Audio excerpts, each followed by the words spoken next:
ஒரு சன்னியாசி அவர் ஒரு நாள் ஒரு கனவு கண்டாராம். அந்த கனவில் அவர் சொர்க்கத்துக்கு போகிறார். அங்கே ஒரு பெரிய திருவிழா நடந்துக்கிட்டு இருக்குது. எங்கே பார்த்தாலும் அலங்கார வளைவுகள், வண்ணமயமான விளக்குகள், பாதைகள் பூரா மலர்கள், எல்லா கட்டடங்களும் ஒளிமயம். அவ்வளவு கோலாகலமாக பிரம்மாண்டமாக அந்த திருவிழா நடந்துக்கிட்டு இருக்குது. அது என்ன திருவிழாங்கிறது இந்த சன்னியாசிக்கு புரியல. அங்கே எதிரில் வந்துக்கிட்டு இருந்த ஒருத்தரை நிறுத்தி, என்ன விசேஷம் இங்கே அப்படின்னு விசாரிச்சாராம்.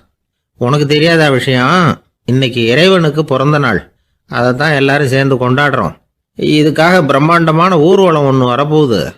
இறைவனே அந்த ஊர்வலத்தில் கலந்துக்கிறார் அப்படின்னார் அவர். உடனே அந்த சன்னியாசி ஒரு மரத்து நிழலில் ஒதுங்கி நின்றுக்கிட்டார். ஊர்வலம் வந்துக்கிட்டு இருக்குது. முதல்ல ஒரு குதிரை வந்துக்கிட்டு இருக்கு. அது மேலே ஒருத்தர் உட்காந்துருக்கிறார். அவருக்கு பின்னாடி நிறைய பேர் கூட்டமாக வந்துக்கிட்டு இருக்கிறாங்க. இவ்வளவு கூட்டம் இவர் பின்னாடி வருதே, யார் இவர் அப்படின்னு கேட்டார். ஒரு மதத்தின் பெயரை சொல்லி, இவர் அந்த மதத்தின் தலைவர், அவரை பின்பற்றுகிற மக்கள் கூட்டம் பின்னாடி வந்துக்கிட்டு இருக்குது அப்படின்னு விவரம் சொல்லியிருக்கிறாங்க. இவங்களுக்கு அடுத்தபடியாக இன்னொரு குதிரையில் ஒருத்தர் வந்துக்கிட்டு இருக்கிறார். அவருக்கு பின்னாடி ஏகப்பட்ட கூட்டம். இவர் யாருங்க அப்படின்னு கேட்டிருக்கார் சன்னியாசி. அங்கே இருக்கிறவங்க விவரம் சொல்லியிருக்கிறாங்க. இன்னொரு மதத்தின் பெயரை சொல்லி, இவர் அந்த மதத்தினுடைய தலைவர், அவர் வழியை பின்பற்றுகிறவர்கள் அவர் பின்னாடி கூட்டமாக வந்துக்கிட்டு இருக்கிறாங்க அப்படின்ட்டு இருக்காங்க. இப்படி ஒவ்வொருத்தராக குதிரை மேலே வந்துக்கிட்டே இருக்கிறாங்க. அவங்கள பின்பற்றியும் ஒவ்வொரு கூட்டம் வந்துக்கிட்டே இருக்குது. அந்த பெரிய ஊர்வலம் அது பாட்டுக்கு போய்கிட்டு இருக்குது. கடைசியாக அது முடிஞ்சது ரொம்ப நேரம் கழித்து. அதுக்கப்புறம் கொஞ்சம் நேரம் கழித்து ஒரு வயசான ஆள் குதிரை மேலே வந்துக்கிட்டு இருக்கிறார். ஆனால் அவருக்கு பின்னாடி யாருமே இல்லை. அவர் பரிதாபமாக தனியாக வந்துக்கிட்டு இருக்கிறார். அவர் அந்த ஊர்வலத்தை சேர்ந்தவரா இல்லையாங்கிறதே தெரியல. இவர் யார், இவர் ஏன் இப்படி தனியாக வந்துக்கிட்டு இருக்கிறார் அப்படின்னு கேட்டிருக்கார் அந்த சன்னியாசி. என்னது இப்படி கேட்குறீங்க? இவர் தான் கடவுள். இவருக்காக தான் இன்னைக்கு இந்த ஊர்வலமே நடக்குது. இவருக்கு தான் இன்னைக்கு பிறந்த நாள். முன்னாடி போகிற ஊர்வலம் பூரா இவருடைய பிறந்த நாளை கொண்டாடுறதுக்காக தான் அப்படின்ட்டு இருக்காங்க.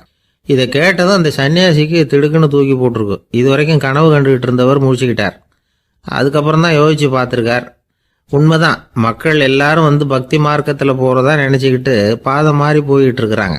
கடவுளை பின்பற்றுவதாக நினைக்கிறாங்க பக்தர்கள். ஆனால் கடவுளுக்கு பின்னாடி யாருமே இல்லை. இன்னமும் இயல்பாக இதை பற்றி யோசிச்சு பார்த்தா, உண்மைக்கு பின்னாடி தான் நான் போய்கிட்டு இருக்கேன் அப்படின்னு நிறைய பேர் சொல்கிறாங்க. ஆனால் அந்த உண்மை அனாதையாக போய்கிட்டு இருக்குது. அப்படி ஆயிட்டுது உலகம். இந்த காலத்துலேயும் ஒரு ஊர்வலம், ஒரு பெரிய மனுஷருக்கு பிறந்த நாள் விழா. அவர் குதிரை மேலே ஏறி முன்னாடி போயிட்டு இருக்கிறார். அவருக்கு பின்னாடி ஒரு 100 பேர் தொண்டர்கள் அவங்க பாட்டுக்கு போகிறாங்க. எல்லாம் பணம் கொடுத்து ஏற்பாடு பண்ணவங்க. எல்லாம் பணம் வாங்கிட்டு பின்னாடி போயிட்டுருக்குறாங்க. கொஞ்சம் தூரம் நடந்ததும் கால் வலிக்க ஆரம்பிச்சுட்டுது. ஒவ்வொருத்தரும் அப்படியே ஒதுங்க ஆரம்பிச்சிட்டாங்க. அதான் முன்னாடியே பணம் கிடச்சிட்டுதே, இனிமேல் ஒதுங்கினா என்னன்னு ஒதுங்கிட்டாங்க. ஒரு கட்டத்தில் குதிரையில் போகிறவர் தற்செயலாக திரும்பி பார்க்குறாரு. பின்னாடி யாருமே இல்லை. எல்லாரும் ஓடி போயிட்டாங்க. ஒரே ஒரு ஆள் மட்டும் ரொம்ப விசுவாசமாக பின்னாடி நடந்து வந்துக்கிட்டு இருந்தான். ஏன்ப்பா நீ மட்டும் வந்துக்கிட்டு இருக்கிறியே, நீ வீட்டுக்கு போகலையான்னு கேட்டிருக்காரு அவர். நீங்கள் அந்த குதிரையையும் அதுக்குள்ள வாடகை பணத்தையும் கொடுத்துட்டீங்கன்னா நானும் போயிடுவேன் அப்படின்னு நானாம் இந்த ஆள்.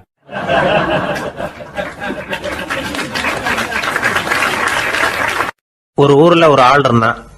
தையல் கடை வச்சுருந்தான். அவங்கிட்ட ஒருத்தன் ஒரு சட்டை துணி எடுத்து கொடுத்து தைக்க சொல்லியிருந்தான். வர்ற சனிக்கிழமை வா, வாங்கிட்டு போ அப்படின்னு அவன் சொல்லியிருந்தான். அதே மாதிரி இவன் வந்தான். அவன் தச்சு வச்சிருந்த சட்டையை கொடுத்தான். இவன் வாங்கி அங்கேயே போட்டு பார்த்தான். கை நீளம் ஒன்றுக்கு ஒன்று வித்தியாசமாக இருந்தது. வலது கை இடது பக்கத்தை விட நீளம் குறைச்சலாக இருந்தது. அவன் முணுமுணுக்க ஆரம்பிச்சுட்டான். என்ன இது இப்படி தைச்சுட்டியேன்னு. இதுக்கு அவன் சொன்னான், ஐயையோ இதுக்காகவா சங்கடப்படுறீங்க, வலது கையை மட்டும் கொஞ்சம் உள்ள இழுத்தாப்புல வச்சுக்கிட்டீங்கன்னா சரியா போகுது. மற்றபடி அந்த சட்டையில் உள்ள கலை அம்சத்தை கவனிங்க, எவ்வளோ அற்புதமாக தைச்சிருக்கேன் பாருங்க. ஒரு சின்ன குறைய இப்படிலாம் பொருட்படுத்த வேண்டியதில்லை. நான் சொன்னது மாதிரி கையை கொஞ்சம் உள்ள இழுத்தது மாதிரி வச்சுக்கிட்டு நடந்து போங்க, ஜோராக இருக்கும் அப்படின்னா. அவனும் யோசிச்சு பார்த்தான். சரியான யோசனையாக தான் தோணுச்சு. கொஞ்சம் முயற்சி பண்ணி வலது கையை கொஞ்சம் உள்ள இழுத்து சட்டை சரியாக இருக்கிறது மாதிரி பண்ணிக்கிட்டான். இப்போ மறுபடியும் ஒரு பிரச்சனை. வலது கையை உள்ள இழுத்த மாதிரி அப்படியே வச்சுக்கிட்டதும் முதுகு பக்கம் கொஞ்சம் துணி தளர்த்தியாக தொங்குறது மாதிரி தெரிஞ்சுது. என்ன இது, முதுகு பக்கம் துணி குவிஞ்சுட்டுதே, தொங்குதே அப்படின்னா மறுபடியும் அடடா, இதுக்காகவா கவலைப்படுறீங்க? உடம்ப அதுக்கு தகுந்த மாதிரி கொஞ்சம் வளைச்சிக்கிட்டா சரியா போடுது. இதுக்காக அந்த அழகான தையலை பிரித்து அதில் உள்ள கலை அம்சத்தை கெடுக்கிறதுக்கு என் மனசு இடம் தரல. எவ்வளவுக்கு தளர்த்தியா இருக்கோ அவ்வளவுக்கு கொஞ்சம் உடம்ப வளைச்சி அப்படி குனிஞ்சது மாதிரி போங்க போதும் அப்படின்னா. அதுவும் நல்ல யோசனையாக தான் பட்டுது இவனுக்கு. சரின்னு சொல்லிவிட்டு புறப்பட்டான். தெருவில் இறங்கினான். கையை கொஞ்சம் உள்ளே இழுத்தான். உடம்ப கொஞ்சம் முன்னால் வளைச்சான். சட்டைக்கு தகுந்த மாதிரி உடம்ப பண்ணிக்கிட்டான். மெதுவாக நடந்து போகிறான். இப்போ எதிரில் இன்னொருத்தன் வரான். இவனை பார்க்குறான். இவன் போட்டிருக்கிற சட்டையை பார்க்குறான். ஆஹா அற்புதம்ங்கிறான். சும்மா சொல்லக்கூடாது, ரொம்ப நல்லா இருக்குது. நிச்சயமா இது இந்த ஊர் மேல தெருவில் இருக்கிற ஒருத்தன் இருக்கானே, அவன் தைச்சதா தான் இருக்கணும் அப்படின்னா. இதை கேட்டதான் அவனுக்கு ஆச்சரியம். எப்படி அவ்வளவு கரெக்டா கண்டுபிடிச்சிங்க அப்படின்னு கேட்டிருக்கான். இதுக்கு அந்த வழிபோக்கன்னு சொன்னானா, அவன் ரொம்ப கெட்டிக்காரன். உங்களை மாதிரி உடம்பும் கையும் வளைஞ்சு போன ஒரு ஆசாமிக்கு அவனை தவிர வேற யாராலேயும் இவ்வளவு பொருத்தமான ஒரு சட்டையை தைக்க முடியாது அப்படின்னானா. பாருங்க, அவனுக்காக இவன் அனுசரிக்க போய் இவனோட நிலைமை எப்படி ஆயிடுது பாருங்க. இதே மாதிரி தான் சில சடங்குகளும் சம்பிரதாயங்களும் நம்மளை கோமாளி ஆக்கி விட்டுரும். எதுவா இருந்தாலும் அதுல அறிவுபூர்வமான அணுகுமுறை அவசியம். ஒரு நர்ஸ் அவசரமா ஓடி டாக்டர் கிட்ட சொல்லிச்சான், டாக்டர் ஒரு தப்பு நடந்து போச்சு. 10ஆம் நம்பர் பெட்ல இருக்கிற பேஷண்ட்டுக்கு காலில் ஆபரேஷன் பண்றதுக்கு பதிலாக கையில் ஆபரேஷன் பண்ணி விட்டீங்க. கை ஆபரேஷன் பண்ணிக்க வேண்டிய ஆள் 7ஆம் நம்பர் பெட்ல இருக்கார் அப்படின்னு தான். அதுக்கு ஒரு பதட்டப்படாம சொன்னாராம், பரவாயில்ல இவரை தூக்கி 7ஆம் நம்பர் பெட்ல போட்டுரு அப்படின்னாராம்.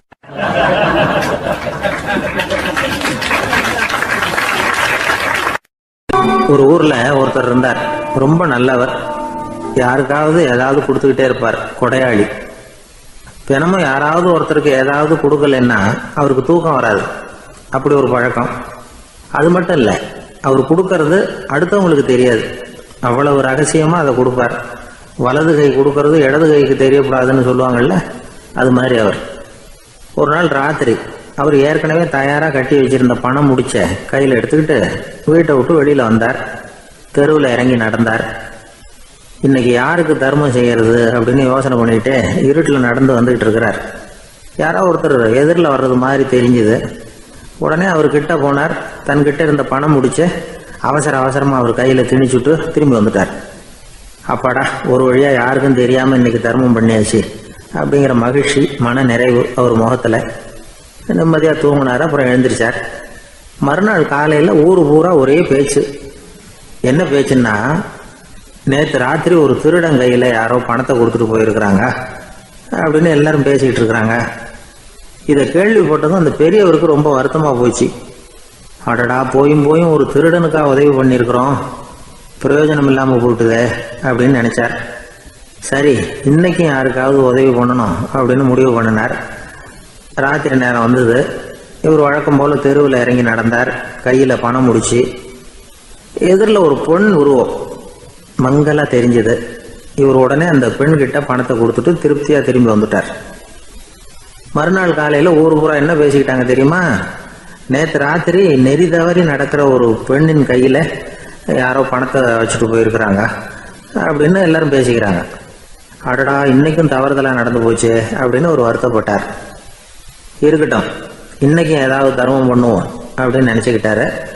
3வது நாள் ராத்திரியும் புறப்பட்டார். இப்பவும் எதிரில் ஒருத்தர் வந்தார். இவர் பணத்தை கொடுத்தார், திரும்பி வந்துட்டார். மறுநாள் மக்கள் என்ன பேசிக்கிட்டாங்கன்னா, நேற்று ராத்திரி ஒரு செல்வந்தர் கையில் யாரோ பணத்தை கொடுத்துட்டு போயிருக்கிறாங்க அப்படின்னு பேசிக்கிட்டாங்களாம். அவருக்கு ரொம்ப வருத்தமாக போட்டுது. என்ன இது தினம் இப்படி ஆகிட்டு இருக்குதே அப்படின்னு நினச்சிக்கிட்டே படுத்து தூங்கினார். அன்னைக்கு ராத்திரி ஒரு கனவு. அந்த கனவுல இறைவன் சொன்னாராம், இதை பாருப்பா, நீ கொடுத்த தர்மம் வீணா போயிடல. உன்கிட்ட பணம் வாங்கின அந்த திருடன் திருந்திட்டான், அந்த பொண்ணும் திருந்திட்டா, அந்த செல்வந்தனும் கொடையாளி ஆயிட்டான், எல்லாருக்கும் உதவி பண்ண ஆரம்பிச்சுட்டான் அப்படின்னு சொன்னாராம். இந்த கதையை சொன்னவர் யாருன்னா நபிகள் நாயகம். இதுல உள்ள கருத்து என்னன்னா, நல்ல மனசோட தர்மம் பண்ணுனா அது வீணா போறதில்லை. இன்னொரு கருத்து, தர்மம் தன்னை மட்டுமல்ல அடுத்தவங்களையும் தீமையிலிருந்து காப்பாற்றும். இதுதான் நாம புரிஞ்சுக்க வேண்டியது. இந்த காலத்திலையும் இது மாதிரி சில சம்பவங்கள் நடக்கிறது உண்டு. ஒரு பெரியவர் இருட்டில் நடந்து வந்துகிட்டு இருந்தாரு. எதிரில் வந்த ஒருத்தன் வலுக்கட்டாயமா இவர் கையை பிடிச்சி ஒரு பண முடிப்பை கொடுத்து வச்சுக்க சொல்லிவிட்டு விலைக்கு போயிட்டான். பெரியவருக்கு ஆச்சரியம், இந்த காலத்திலயும் இப்படி வலது கை கொடுக்கறது இடது கைக்கு தெரியக்கூடாதுன்னு நினைக்கிற கொடையாளிகள் உண்டு போல இருக்கு அப்படின்னு யோசனை பண்ணிக்கிட்டே நடந்தார். கொஞ்ச தூரம் போயிருப்பாரு, அதுக்குள்ள அதே ஆள் திரும்பி வந்தான். கொடுத்த பண முடிப்பை திருப்பி கொடுங்க அப்படின்னு கேட்டு வாங்கிட்டான். இவருக்கு ஒன்றும் புரியல. ஏன் இப்படி பண்றேன்னார். அது ஒன்றும் இல்லைங்க, கொஞ்ச நேரம் இதை உங்ககிட்ட கொடுத்து வச்சிருந்தேன் அவ்வளவுதான் அப்படின்னா. ஏன்னு கேட்டார். என்னை பின்னாடி போலீஸ் தேடிக்கிட்டு வந்துகிட்டு இருக்குது, அதுதான் அப்படி பண்ணேன், இப்போ போயிட்டுது, இனிமே ஒன்றும் பயம் இல்லை அப்படின்னு சொல்லிவிட்டு அவன் பாட்டுக்கு நடந்து போறான்.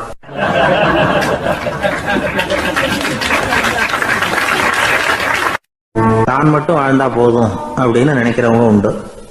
தானும் வாழணும், அடுத்தவங்களும் வாழணும் அப்படின்னு நினைக்கிறவங்களும் உண்டு. முதல்ல சொன்ன வகையை சேர்ந்த மனிதர்கள் எப்படி தெரியுமா? எப்படியாவது தான் மட்டும் வாழ்ந்தால் போதுங்கிற நினைப்பு தான் எப்பவும் அவங்களுக்கு இருக்கும்.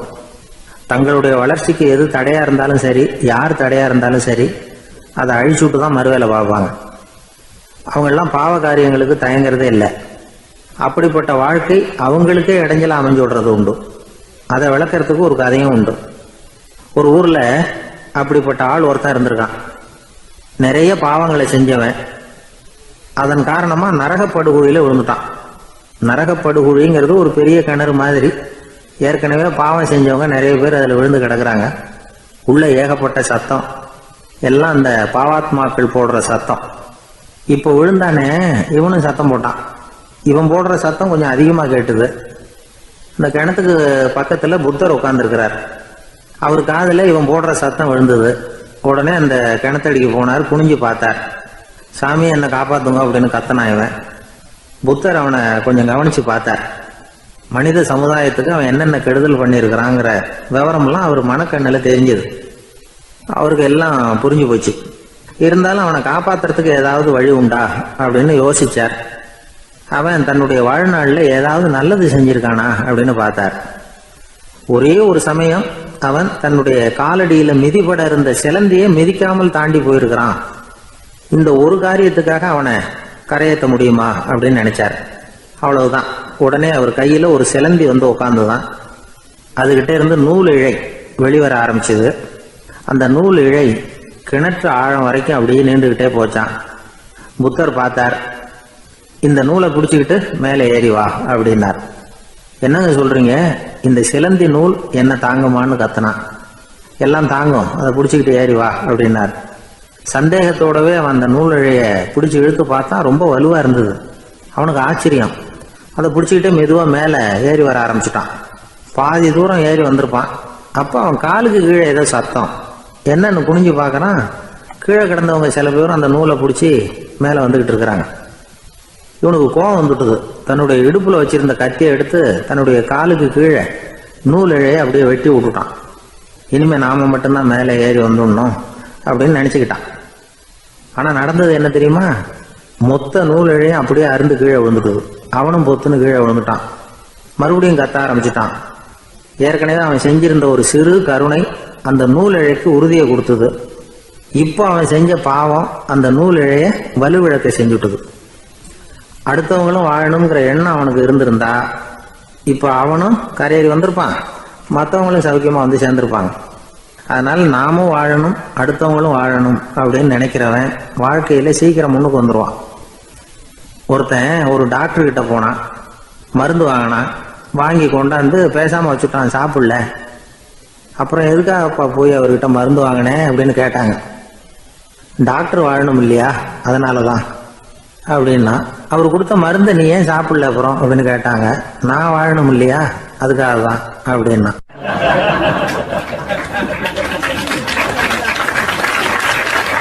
அவர் ஒரு பெரிய குடும்பத்துல பிறந்தவர்.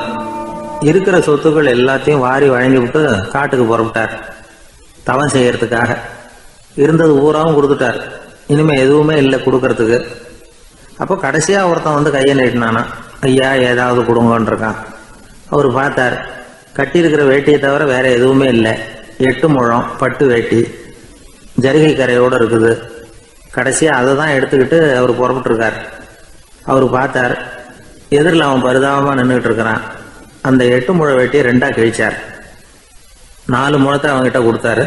மீதி 4 முழத்தை தன்னோட இடுப்புல கட்டிட்டு அவர் காட்டுக்கு போயிட்டார்.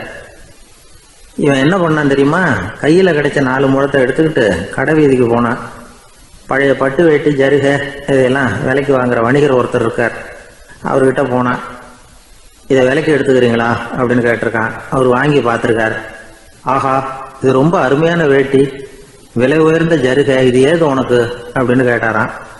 அவன் நடந்தது சொல்லியிருக்கான். அப்படின்னா ஒன்று செய்ய, இந்த வேட்டியோட இன்னொரு பாதியையும் மெதுவாக வாங்கிட்டு வந்துரு, உனக்கு நிறைய பணம் தர்றேன் அப்படின்னாரான் அந்த வணிகர். இவன் கொஞ்சம் யோசனை பண்ணி பார்த்தான். கொஞ்சம் இருங்க, வந்து விடுறேன் அப்படின்னு சொல்லிவிட்டு நேராக காட்டுக்கு போனான். அவர் எங்கே இருக்காருன்னு தேடி கண்டுபிடிச்சான். அவர் ஒரு இடத்துல தவக்கோலத்தில் இருக்கிறார். கட்டியிருந்த இடவேட்டியும் அவர் அறியாமல் நழுவி கீழே விழுந்து கிடக்குது. இவனுக்கு ரொம்ப வசதியாக போச்சு. அவரை கேட்க வேண்டிய அவசியமே இல்லை. மெதுவாக சத்தம் போடாமல் அடி மேலே அடி வச்சு நெருங்கினான். அவர் கண்ணை மூடிக்கிட்டு அவர் பாட்டு நின்றுட்டு இருக்கிறார். இவன் மெதுவாக போய் கீழே கிடந்த அந்த துணியை எடுத்துக்கிட்டு சத்தம் போடாமல் திரும்பி நடந்தான். ஒரு 2-3 அடி எடுத்து வச்சிருப்பான். அப்படி ஓட ஆரம்பிக்கிற சமயத்தில் அவன் காலில் கீழே கிடந்த முள்ளு ஒன்று நறுக்குன்னு தச்சு விட்டுது. வலி தாங்க முடியாமல் அம்மான்னு கத்திருக்கான். இந்த சத்தத்தினால கண்ணை மூடி நின்றுகிட்டு இருந்த அவரோட தவம் கலைஞ்சது. மெல்ல கண்ணை திறந்து பார்க்குறார். தன் இடையில இருந்த வேட்டி அவன் கையில் இருக்கு. இப்போ அவர் நினைக்கிறார். என்ன நினைக்கிறாருன்னா, இந்த வேட்டி மீது நான் வைத்த ஆசை அல்லவா அவனை திருடனாக ஆக்கி விட்டது அப்படின்னு நினைச்சாரான். இந்த வேட்டி மேல நாம வச்ச ஆசை அவனை திருடும்படி ஆக்கி விட்டதே அப்படின்னு நினைச்சாரான். இது எப்பேற்பட்ட மனநிலை அப்படிங்கிறத கொஞ்சம் யோசனை பண்ணி பாருங்க. தான் ஒரு பொருள் மேல வச்ச பற்று இன்னொரு மனிதன் திருடனாக ஆகிறதுக்கு காரணம் ஆயிட்டதேன்னு நினைக்கிறார். அப்படி நினைச்ச அந்த பெரியவர் யார் தெரியுமா? அவர் தான் மகாவீரர். இழந்துட்டேங்கிறிய, நீ என்னத்தை கொண்டுகிட்டு வந்த எங்க இழந்துடுறதுக்கு? நீ என்னத்தை உண்டாக்குன இது அழிஞ்சுட்டுதுன்னு சொல்றதுக்கு? இதுதான் அவருடைய சிந்தனை. இன்றைக்கு நம்ம சிந்தனையெல்லாம் வேற மாதிரி இருக்குது. ஒருத்தன் நடுத்தருவில் உட்காந்து அழுதுகிட்டு இருந்தான். அந்த வழியா வந்தவர் ஒருத்தர், ஏன்பா அழறேன்னு கேட்டாராம். 5 ரூபா சார், இந்த இடத்துல விழுந்துட்டுது, ரொம்ப நேரமா தேடுறேன், கிடைக்காது போல இருக்கு அப்படின்னு சொல்லிவிட்டு அழறான். எப்போ தொலைஞ்சதுன்னு கேட்டாராம் அவரு. அது எனக்கு தெரியாது சார், பணத்தை தொலைச்சவன் தேடி பார்த்துட்டு போயிட்டான், நான் அவனுக்கு பின்னாடி தேட வந்தவன் அப்படின்னு நானாம் இவன்.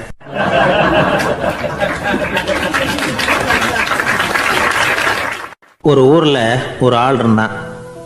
அவன் ஒரு நாள் கோயிலுக்கு போனான். கடவுள்கிட்ட வேண்டிக்கிட்டான், எனக்கு ஒரு 1,00,000 ரூபா நீ கொடுத்தா நான் உன் சன்னதியில் ஒரு தேங்காய் உடைக்கிறேன் அப்படின்னு வேண்டிக்கிட்டான். கடவுள் பார்த்தார். உடனே அவன் கண் முன்னாடி தோன்றினார். இந்தா நீ கேட்ட 1,00,000 ரூபாய் அப்படின்னு சொல்லி அவன் கையில் பணத்தை கொடுத்துட்டு மறைஞ்சிட்டார். இவனால் நம்பவே முடியல. இவ்வளவு சுலபமாக கிடைக்கும்னு தெரிஞ்சிருந்தா அனாவசியமாக ஒரு தேங்காய் உடைக்கிறேன்னு வேண்டியிருக்க வேண்டியது இல்லையே அப்படின்னு நினச்சான். இருந்தாலும் வேண்டுதலை நிறைவேற்ற வேண்டியது கடமை. அதுக்காக என்ன பண்ணால், பக்கத்தில் ஒரு கடைக்கு போனான். ஒரு தேங்காயை கையில் எடுத்தான். இது என்ன விலைன்னு கேட்டான். 5 ரூபான்னார் கடையில் இருந்தவர். அதிகமாக இருக்குதே விலைன்னா. அப்படின்னா ஒன்று செய்யுங்க, அடுத்த ஊருக்கு போங்க, அங்கே தென்னந்தோப்பு அதிகம், அதனால் அங்கே இதை விட குறைஞ்ச விலைக்கு கிடைக்கும் அப்படின்னார். சரின்னு அடுத்த ஊருக்கு கிளம்புனான். அங்கே போய் விசாரித்தான். ஒரு தேங்காய் 3 ரூபாய் விலைன்னாங்க. இதுவும் அதிகமாக தெரியுதேன்னா. அப்படின்னா ஒன்று செய்ய, அதோ அந்த ஆற்று ஓரமாக ஒரு தென்னை மரம் இருக்கு பார், அதில் நீயே ஏறி பறிச்சுக்கோ, ஒரு தேங்காய்க்கு 1 ரூபா கொடுத்தா போதும் அப்படின்னார் அந்த தோப்புக்கு சொந்தக்காரரு. இவனுக்கு மரம் ஏற தெரியாது. இருந்தாலும் ஆசை யாரை விட்டுது, விலை சல்லிசாக இருக்குதே. ஆற்று ஓரம் போனால் தட்டு தடுமாறி அந்த மரத்தில் ஏறினா அந்த தென்னை மரம் வளைஞ்சி ஆற்று பக்கம் போய் அப்புறம் நிமிர்ந்து இருந்தது. அதாவது மரத்தின் உச்சி சரியாக ஆற்றுக்கு நடுவில் இருந்தது. ஆற்றுல வெள்ளம் கரபுரண்டு ஓடிக்கிட்டு இருக்கு. இவன் கடவுள் கொடுத்த 1,00,000 ரூபாயை மடியில் வச்சு இறுக்கி கட்டிக்கிட்டான். உச்சிக்கு போய் காய் பறிக்கிற சமயத்தில் காற்றும் மழையும் பலமாக கலந்து அடிக்க ஆரம்பிச்சுட்டுது. கால் வழுக்கி விட்டுட்டுது. இவன் சடார்னு ஒரு தென்னை மட்டையை பிடிச்சிக்கிட்டு தொங்க ஆரம்பிச்சிட்டான். கீழே பயங்கரமான வெள்ளம், மடியில் 1,00,000 ரூபா பணம், என்ன செய்கிறதுன்னு தவிக்கிறான். இந்த சமயம் கரையில் ஒரு யானை பாகன் யானையை குளிப்பாட்டிக்கிட்டு இருக்கிறான். அது அவன் கண்ணில் பட்டது. ஐயா ஒரு உதவின்னு கத்துனான். அவன் என்ன செய்யணும்னு கேட்டான். உன் யானையை மெதுவாக இங்கே அழைச்சிட்டு வா, எனக்கு நேராக கீழே நிறுத்து, என் காலை பிடிச்சி மெதுவாக கீழே இறக்கி விட்டுரு, என் மடியில் இருக்கிற பணத்தில் உனக்கு 10,000 ரூபா தரேன் அப்படின்னா. அவன் பார்த்தான். காலை கையை பிடிச்சா கூட எவனும் இந்த காலத்தில் 10 ரூபாய்க்கு மேலே தரமாட்டேங்கிறான், இவன் காலை பிடிச்சா 10,000 தர்றேங்கிறான் அப்படின்னு யோசனை பண்ணால் உடனே யானையை கொண்டுட்டு போனான். அவனுக்கு நேராக கீழே நிறுத்தினான். அவன் காலை பிடிச்சான், அவ்வளவுதான். அந்த நேரம் பார்த்து யானை மெதுவாக நடந்து அப்பால் போட்டுது. இப்போ யானை பாகன் அவன் காலை கெட்டியாக பிடிச்சிக்கிட்டு தொங்குறான். பரிதாபமாக மேலே பார்க்குறான், அவன் மட்டையை பிடிச்சிக்கிட்டு தொங்குறான். இப்போ யானை பாகன் சொல்கிறான், தம்பி மட்டையை விட்டுறாத, கெட்டியாக பிடிச்சிக்கோ, நான் உனக்கு 10,000 ரூபா தரேன், இதோ மடியில் தான் வச்சுருக்கேன்னா. மேலே தொங்குறவனுக்கு இந்த நிலைமையிலேயும் ஒரு சந்தோஷம், மேற்கொண்டு ஒரு 10,000 ரூபா நமக்கு கிடைக்கும் போல இருக்கே அப்படின்னு. இந்த சமயத்தில் ஒருத்தன் ஒட்டகத்தை ஓட்டிகிட்டு வந்தான் அந்த பக்கமாக குளிப்பாட்டுறதுக்கு. யானை பாகம் பார்த்துட்டான், ஐயா ஒட்டகக்காரரே, அதை இங்கே கொண்டுட்டு வா, எங்கள் காலை பிடிச்சி பத்திரமா இறக்கி விடு, நாங்கள் பணம் கொடுக்குறோம்னா. அவனும் பணத்துக்கு ஆசைப்பட்டு வந்தான். அவன் காலை பிடிக்கிற சமயம் ஒட்டகமும் நழுவி போட்டுது. இப்போ 3 பேருமே வரிசையாக தொங்குறாங்க. ஒட்டகக்காரன் கத்துறான், தம்பி மட்டையை விட்டுறாத, கெட்டியாக பிடிச்சிக்கோ, நான் என் மடியில் இருக்கிற 5,000 உனக்கு தந்துடுறேன்னா. மேலே தொங்குறவனுக்கு இன்னமும் சந்தோஷம், இவனும் பணம் தர்றேங்கிறான் அப்படின்னா இன்றைக்கி நமக்கு மொத்த பண வரவு எவ்வளவு அப்படின்னு ஒவ்வொன்றா கூட்டி பார்க்க ஆரம்பித்தான். மனக்கணக்கு சரியாக வரல, அதனால் அப்படியே விரலை விட்டு எண்ண ஆரம்பித்தான். அவ்வளவுதான், மட்டையை விட்டுட்டு கை நழுவி வந்துட்டுது. 3 பேரும் பொத்துன்னு ஆற்றுல விழுந்தாங்க. படாத பாடுபட்டு தட்டு தடுமாறி கரைக்கு வந்து சேர்ந்தாங்க. 3 பேர் மடியில் இருந்த பணமும் ஆற்றோட போட்டுது. பேராசை பெருநஷ்டம் அப்படின்னு ஒரு பழமொழி இருக்குல்ல, அதை விளக்கறதுக்காக சொல்லப்பட்ட கதை இது. இந்த காலத்தில் ஒருத்தர் ஒரு நீச்சல் குளத்தில் நீச்சல் அடிச்சுக்கிட்டு இருக்கிறார். காவலுக்கு இருந்தவர் அதை கவனிச்சுட்டார். கரையிலேருந்து சத்தம் போட்டாராம், இதோ பாருங்க, இங்கே ராத்திரி 8 மணிக்கு மேலே நீச்சல் அடிக்கிறது சட்டப்படி குற்றம், அதுக்கு அனுமதி கிடையாது, தெரியாதா உங்களுக்கு அப்படின்னாராம். இதுக்கு அவர், ஐயையோ நான் நீச்சல் அடிக்க வந்தவன் இல்லைங்க, சும்மா சுற்றி பார்க்க வந்தவன், தடுமாறி குளத்தில் விழுந்துட்டேன், நீச்சல் தெரியாது, அதனால் தத்தளிச்சுக்கிட்டு இருக்கிறேன் அப்படின்னு கத்துனாராம். கரையில் இருந்தவர் பார்த்தார், ஓ அப்படின்னா சரி, அதுக்கு ஒன்றும் தடை இல்லை அப்படின்னு சொல்லிவிட்டு அவர் பாட்டுக்கு நடந்து போயிட்டாராம்.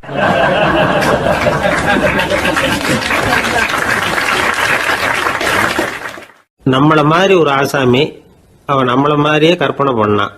அதாவது நாம தான் இந்த உலகத்துல ரொம்பவும் கஷ்டப்படுறோம், மற்றவங்க எல்லாம் சந்தோஷமா இருக்கிறாங்க அப்படின்னு அவன் நினைச்சுக்கிட்டான். அவன் ஒரு நாள் கடவுளை வேண்டிக்கிட்டானா, சுவாமி இந்த உலகத்துல எவ்வளவோ பேர் இருக்கிறாங்க, ஒவ்வொருத்தருக்கும் ஒவ்வொரு விதமான கஷ்டம் இருக்கலாம், ஒத்துக்கிறேன், இருந்தாலும் எனக்கு அது கொஞ்சம் அதிகமா இருக்கிறது மாதிரி தெரியுது, அதனால நீங்க எனக்காக ஒரு சின்ன உதவி செஞ்சா போதும். அது வேற ஒண்ணும் இல்லை, என்கிட்ட இருக்கிற துயரங்களை இன்னொருத்தர் யாருக்கிட்டையாவது கொடுத்துருங்க, அவர்கிட்ட இருக்கிற துயரங்களை என்கிட்ட மாத்தி கொடுத்துருங்க, ஒரு மியூச்சுவல் டிரான்ஸ்ஃபர், அவ்வளவுதான், அப்படி பண்ணிவிட்டா போதும் அப்படின்னு வேண்டிக்கிட்டானான். அன்னைக்கு ராத்திரியே அவன் ஒரு கனவு கண்டிருக்கான். வானத்திலிருந்து ஒரு குரல் கேட்டிருக்கு. அது என்ன சொல்லிச்சு தெரியுமா? ஏ ஜனங்களே, எல்லாரும் அவங்கவுங்க கஷ்டங்களை ஒரு பையில போட்டு எடுத்துக்குங்க, அப்படி எடுத்துக்கிட்டு நேரா இந்த ஊர் எல்லையில இருக்கிற கோயிலுக்கு வந்து சேருங்க அப்படின்னு அந்த குரல். ஆஹா, கடவுள் நம்ம பிரார்த்தனைக்கு செவி சாய்ச்சுட்டார் அப்படின்னு சந்தோஷப்பட்டான் இவன். உடனே என்ன பண்ணா, தன்கிட்ட இருந்த கஷ்டத்தையெல்லாம் ஒரு சாக்கு பையில போட்டு எடுத்துக்கிட்டான். வீட்டை விட்டு வெளியில வந்தான். தெருவில் இறங்கி நடக்கிறான். அங்க பார்த்தா ஏகப்பட்ட பேர் ஆளுக்கு ஒரு பைய தூக்கிக்கிட்டு கோயிலுக்கு போயிட்டு இருக்கிறாங்க. சில பேர் மூட்டையா கட்டி தலையில சுமந்துக்கிட்டு போயிட்டு இருக்கிறாங்க. இவன் பார்த்தான். இவனுக்கு ரொம்ப ஆச்சரியமா இருந்தது. ஏன்னா எல்லாரும் வச்சிருக்கிற பைய இவன் பைய விட பெருசா இருந்தது. இவன் பை தான் இருக்கிறதுலயே கொஞ்சம் சின்னதா தெரிஞ்சது. இப்ப அவன் மறுபடியும் சாமியை வேண்டிக்கிட்டான், கடவுளே இப்ப உள்ள சூழ்நிலையை கவனிச்சா என்கிட்ட இருக்கிற பைய பரவாயில்லன்னு தோணுது, அதனால வேற பைய எதையும் மாத்த வேணாம், இதுவே பரவாயில்ல, இந்த பையோட திரும்பி வீட்டுக்கு போனா போதும்னு நினைக்கிறேன் அப்படின்னு ஏதோ நினைக்க ஆரம்பிச்சுட்டான் அவன். எல்லாரும் கோயிலுக்கு போய் சேர்ந்தாங்க. கோயில்ல அந்த குரல் மறுபடியும் கேட்டுது. எல்லாரும் அவங்கவுங்க பைகளை சோகத்துல தொங்க விடுங்க, திடீர்னு விளக்குகள் அணையும், மணி அடிக்கப்படும், அதுதான் அடையாளம். அந்த சமயத்துல இருட்டுல உங்களுக்கு வேண்டிய பைய நீங்க மாத்தி எடுத்துக்கலாம், தேர்ந்தெடுத்துக்கலாம். வெளிச்சம் இருக்கிறப்பவே உங்களுக்கு பிடிச்ச பைக்கு பக்கமா பார்த்து நீங்க நின்னுக்கலாம் அப்படின்னு சொல்லி விவரம் சொல்லிச்சான் அந்த குரல். அப்படி சொன்னதுக்கு அப்புறம் திடீர்னு விளக்கு அணைஞ்சுது, மணி அடிச்சுது. கொஞ்ச நேரம் கழிச்சு மறுபடியும் விளக்குகள்லாம் எரிஞ்சுது. இப்போ பார்த்தா எல்லாரும் அவங்கவுங்க பையையே கெட்டியா பிடிச்சிக்கிட்டு நிக்கிறாங்க. இவனும் அப்படியே நிக்கிறான். இவன் மெதுவா பக்கத்துல நிக்கிறவங்கிட்ட கேட்டானா, ஏன் நீங்க பைய கையிலேயே வச்சிருக்கிறீங்க, செவுத்துல மாட்டலையா அப்படின்னு கேட்டிருக்கான். இல்லப்பா, நீ ஏன் கையிலேயே வச்சிருக்கிறியோ அதே காரணத்துக்காக தான் நாங்களும் வச்சிருக்கிறோம். நம்ம கவலைகளை பத்தி நமக்கு ஓரளவுக்காவது தெரியும். ஆனா மற்றவங்க கவலைகள் நமக்கு பரிச்சயம் இல்லாதவை, பழக்கம் இல்லாதது. அதனால நமக்கு தெரிஞ்ச கவலைகளை சமாளிக்கிறது சுலபம். தெரியாததை சமாளிக்கணும்னா மறுபடியும் ஆரம்பத்துல இருந்து ஆரம்பிக்கணும்.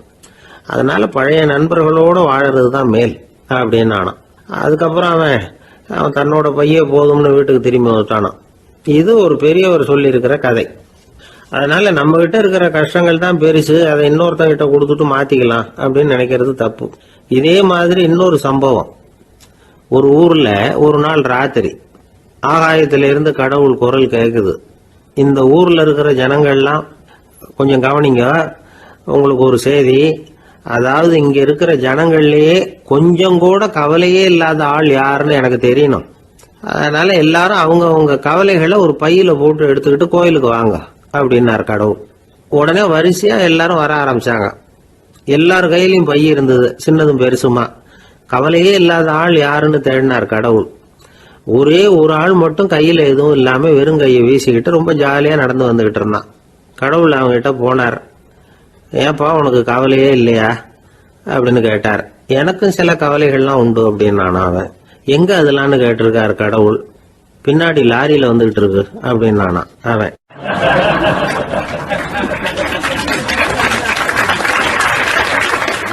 அசோக மன்னர் வந்துகிட்டு இருக்கார்.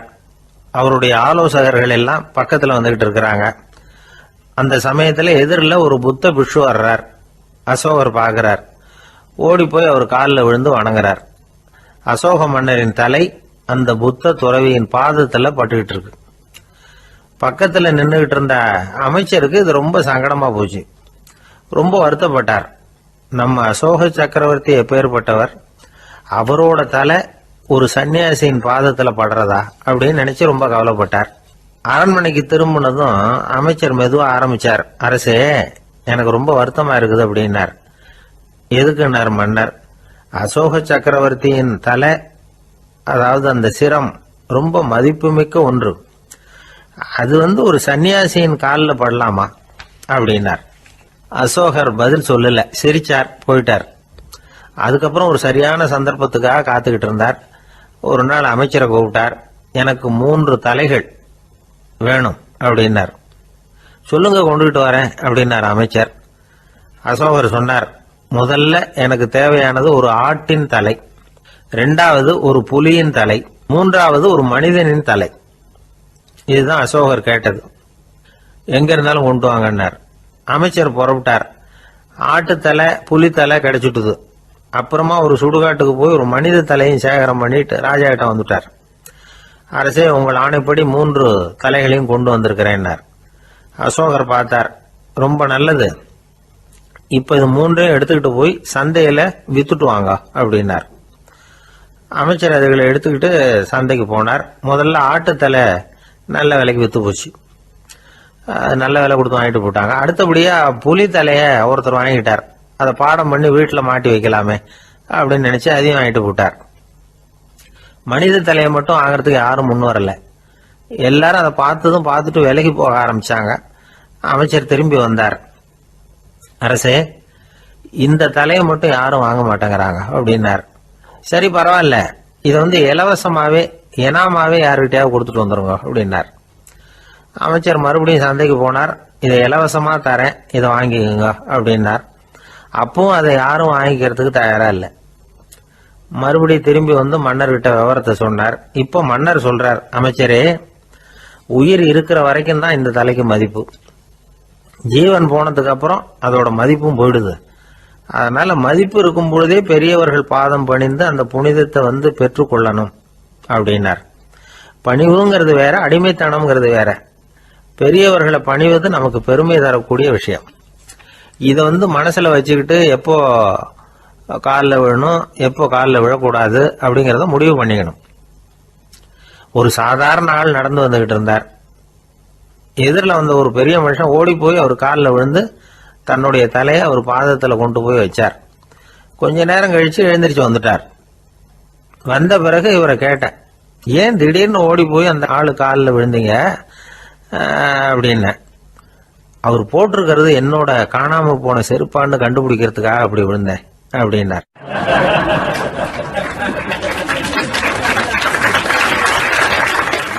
ஒரு காட்டுல ஒரு நரி இருந்தது. ஒரு நாள் காலை நேரம் அது தன்னுடைய இருப்பிடத்திலிருந்து வெளியில வந்தது. கொஞ்ச தூரம் நடந்து வந்தது. அப்பதான் அது தன்னோட நிழலை கவனிச்சு பார்த்தது. பார்த்தா அது ரொம்ப நீளமா பெருசா இருக்குது. காலை நேரத்துல நிழல் அப்படித்தானே இருக்கும். ஆனா அந்த நரிக்கு அந்த விஷயம் தெரியல. தன்னுடைய நீண்ட பெரிய நிழலை பார்த்து ஆச்சரியப்பட்டது. ஆஹா, நாம இவ்வளவு பெருசாவா இருக்கிறோம் அப்படின்னா என்னுடைய காலை சாப்பாட்டுக்கு ஒரு யானை இல்லைன்னா ஒரு ஒட்டகம் கிடைச்சாதான் சரியா இருக்கும் போல இருக்கு அப்படின்னு முடிவு பண்ணிக்கிட்டது. உடனே ஒரு யானை அல்லது ஒட்டகத்தை தேடி அலைஞ்சது, எங்க கிடைக்கும்னு. கிடைக்கவே இல்லை. மத்தியானம் 12 மணி ஆயிட்டுது. பசியோடு அலையுது. இப்ப தன்னோட நிழலை பார்த்தது. அது மத்தியான நிழல் எப்படி இருக்கும், அது ரொம்பவும் குறுகி போய் தெரிஞ்சுது. உடனே அந்த நரி என்ன நினைச்சுக்கிட்டு தான் தெரியுமா, காலை ஆகாரம் சாப்பிடாததுனால நம்ம உடம்பு இப்படி அழிச்சு போட்டுதே அப்படின்னு நினைச்சுக்கிட்டு தான். கொஞ்ச நேரம் கழிச்சு மறுபடியும் தன்னுடைய நிழலை பார்க்குது. அது இன்னமும் குறுகி போய் காலடியிலேயே வந்துட்டுது. அதுக்கு பயமா போயிடுது. ஐயோ, இன்னும் கொஞ்ச நேரத்துல நாம இறந்துருவோம் போல இருக்க. இப்ப என்ன செய்யறது? இந்த சமயத்துல ஒரு எறும்பு கிடைச்சா கூட போதும், அதை நம்ம காலை ஆகாரமா நினைச்சு சாப்பிட்டுள்ளாமே அப்படின்னு நினைச்சுதான். நம்முடைய நிழல் கூட நம்மள மாதிரியே தான் அடிக்கடி மாறிக்கிட்டே தான் இருக்குது. அது எப்பவும் ஒரே மாதிரி இருக்கிறது இல்ல. மனிதனுக்கு ஏற்படுகிற தன்முனைப்பு இருக்கு பாருங்க, ஈகோ, அது கூட ஒரு நிழல் மாதிரி தானா. அப்படி நினைக்க ஆரம்பிச்சுட்டா அதனால ஏதும் பிரச்சனை வராதான். தன்முனைப்பை நிழல் போலவே ஏற்றுக்கொள்ளுங்கள் அப்படிங்கிறது பெரியவங்க கருத்து. ஒரு காரியத்தை வெற்றிகரமா நல்ல விதமா செஞ்சு முடிக்கிறோம்னு வச்சுக்கோங்க. அந்த சமயத்துல ஒரு வித நுட்பமான தற்பெருமை நமக்குள்ள உண்டாகுது. இது இயற்கையானது, அதனால இது மேல பற்று வைக்கக்கூடாது. அப்படி வைக்க ஆரம்பிச்சுட்டா அந்த தற்பெருமை ஒரு நிரந்தர விருந்தாளியா நம்ம கிட்ட தங்கிக்கும். நம்ம நிழல் எப்படின்னு பாருங்க, நாம நடக்கும் பொழுது நம்ம பின்னாடியே வரும். தன்முனைப்பையும் அப்படியே நினைச்சுக்குங்க. நிழல் யாருக்கும் எந்த பிரச்சனையையும் உண்டாக்குறது இல்லை. ஆனா அந்த நிழலை கண்டே நாம பயப்பட ஆரம்பிச்சுட்டா நாம எதுலையும் வெற்றி காண முடியாது. நிழலோட சண்டை போடக்கூடாது. அது மாதிரி தன்முனைப்போடவும் நாம சண்டை போட வேண்டியதில்லை. இல்லாத ஒன்றோடு சண்டை போடுறது எப்படின்னா, அது இருட்டோட சண்டை போடுறது மாதிரி. நாம நிழல் கிடையாது, நம்ம கிட்ட இருக்கிற தன்முனைப்பு ஒரு நிழல். நம்ம நிழலையும் நமக்கு சமமா பாக்குறோம் பாருங்க, அங்கதான் சிக்கலே ஆரம்பம். இப்போ நாம நடந்து போய்கிட்டு இருக்கிறோம். நம்ம நிழல் தரையில விழுது. யாரோ ஒருத்தர் நம்ம நிழல் மேல காலை வச்சு நடந்து போறார். உடனே அவர்கிட்ட சண்டைக்கா போறோம், ஏண்டா என் நிழலை மிதிச்ச அப்படின்னு. நமக்கு தெரியும் அது நிழல் தாங்கிறது. அவர் உங்க மேல நடக்கல, உங்களுடைய நிழல் மேலதான் நடக்கிறார். அது மாதிரி உங்க தன்முனைப்பின் மேல யாராவது நடந்தா உங்களை அவமானப்படுத்துறதா நினைக்கிறீங்க. காரணம், நாமளும் நம்ம தன்முனைப்பும் ஒண்ணுங்கிற நினைப்பு தான் காரணம். மற்றபடி வேற ஒண்ணும் கிடையாது. நம்ம நிழல் மேல நடக்கிறவர் நம்மளை காயப்படுத்துறது இல்லை. தன்முனைப்பை வேண்டாத ஒன்னாவும் பார்க்க வேண்டியதில்லை. அது இயற்கை. நிழலை உங்க முன்னாடி வைக்க வேணாம், அது உங்க பின்னாடியே இருக்கட்டும். நிழலின் நிழலாகி விடாதீர்கள், நீங்கள் நீங்களாகவே இருங்கள். இதுதான் சான்றோர் சிந்தனை. ஒரு பேருந்துல ஒரே நெரிசல்.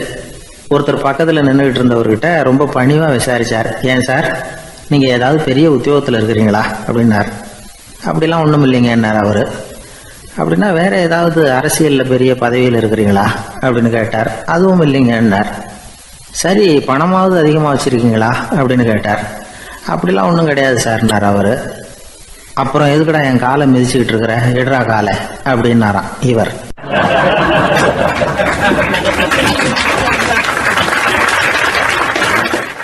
கடற்கரை ஓரமா ஒரு பெரியவர் கையால மணலை கீறிக்கிட்டே உட்காந்துருக்கிறார்.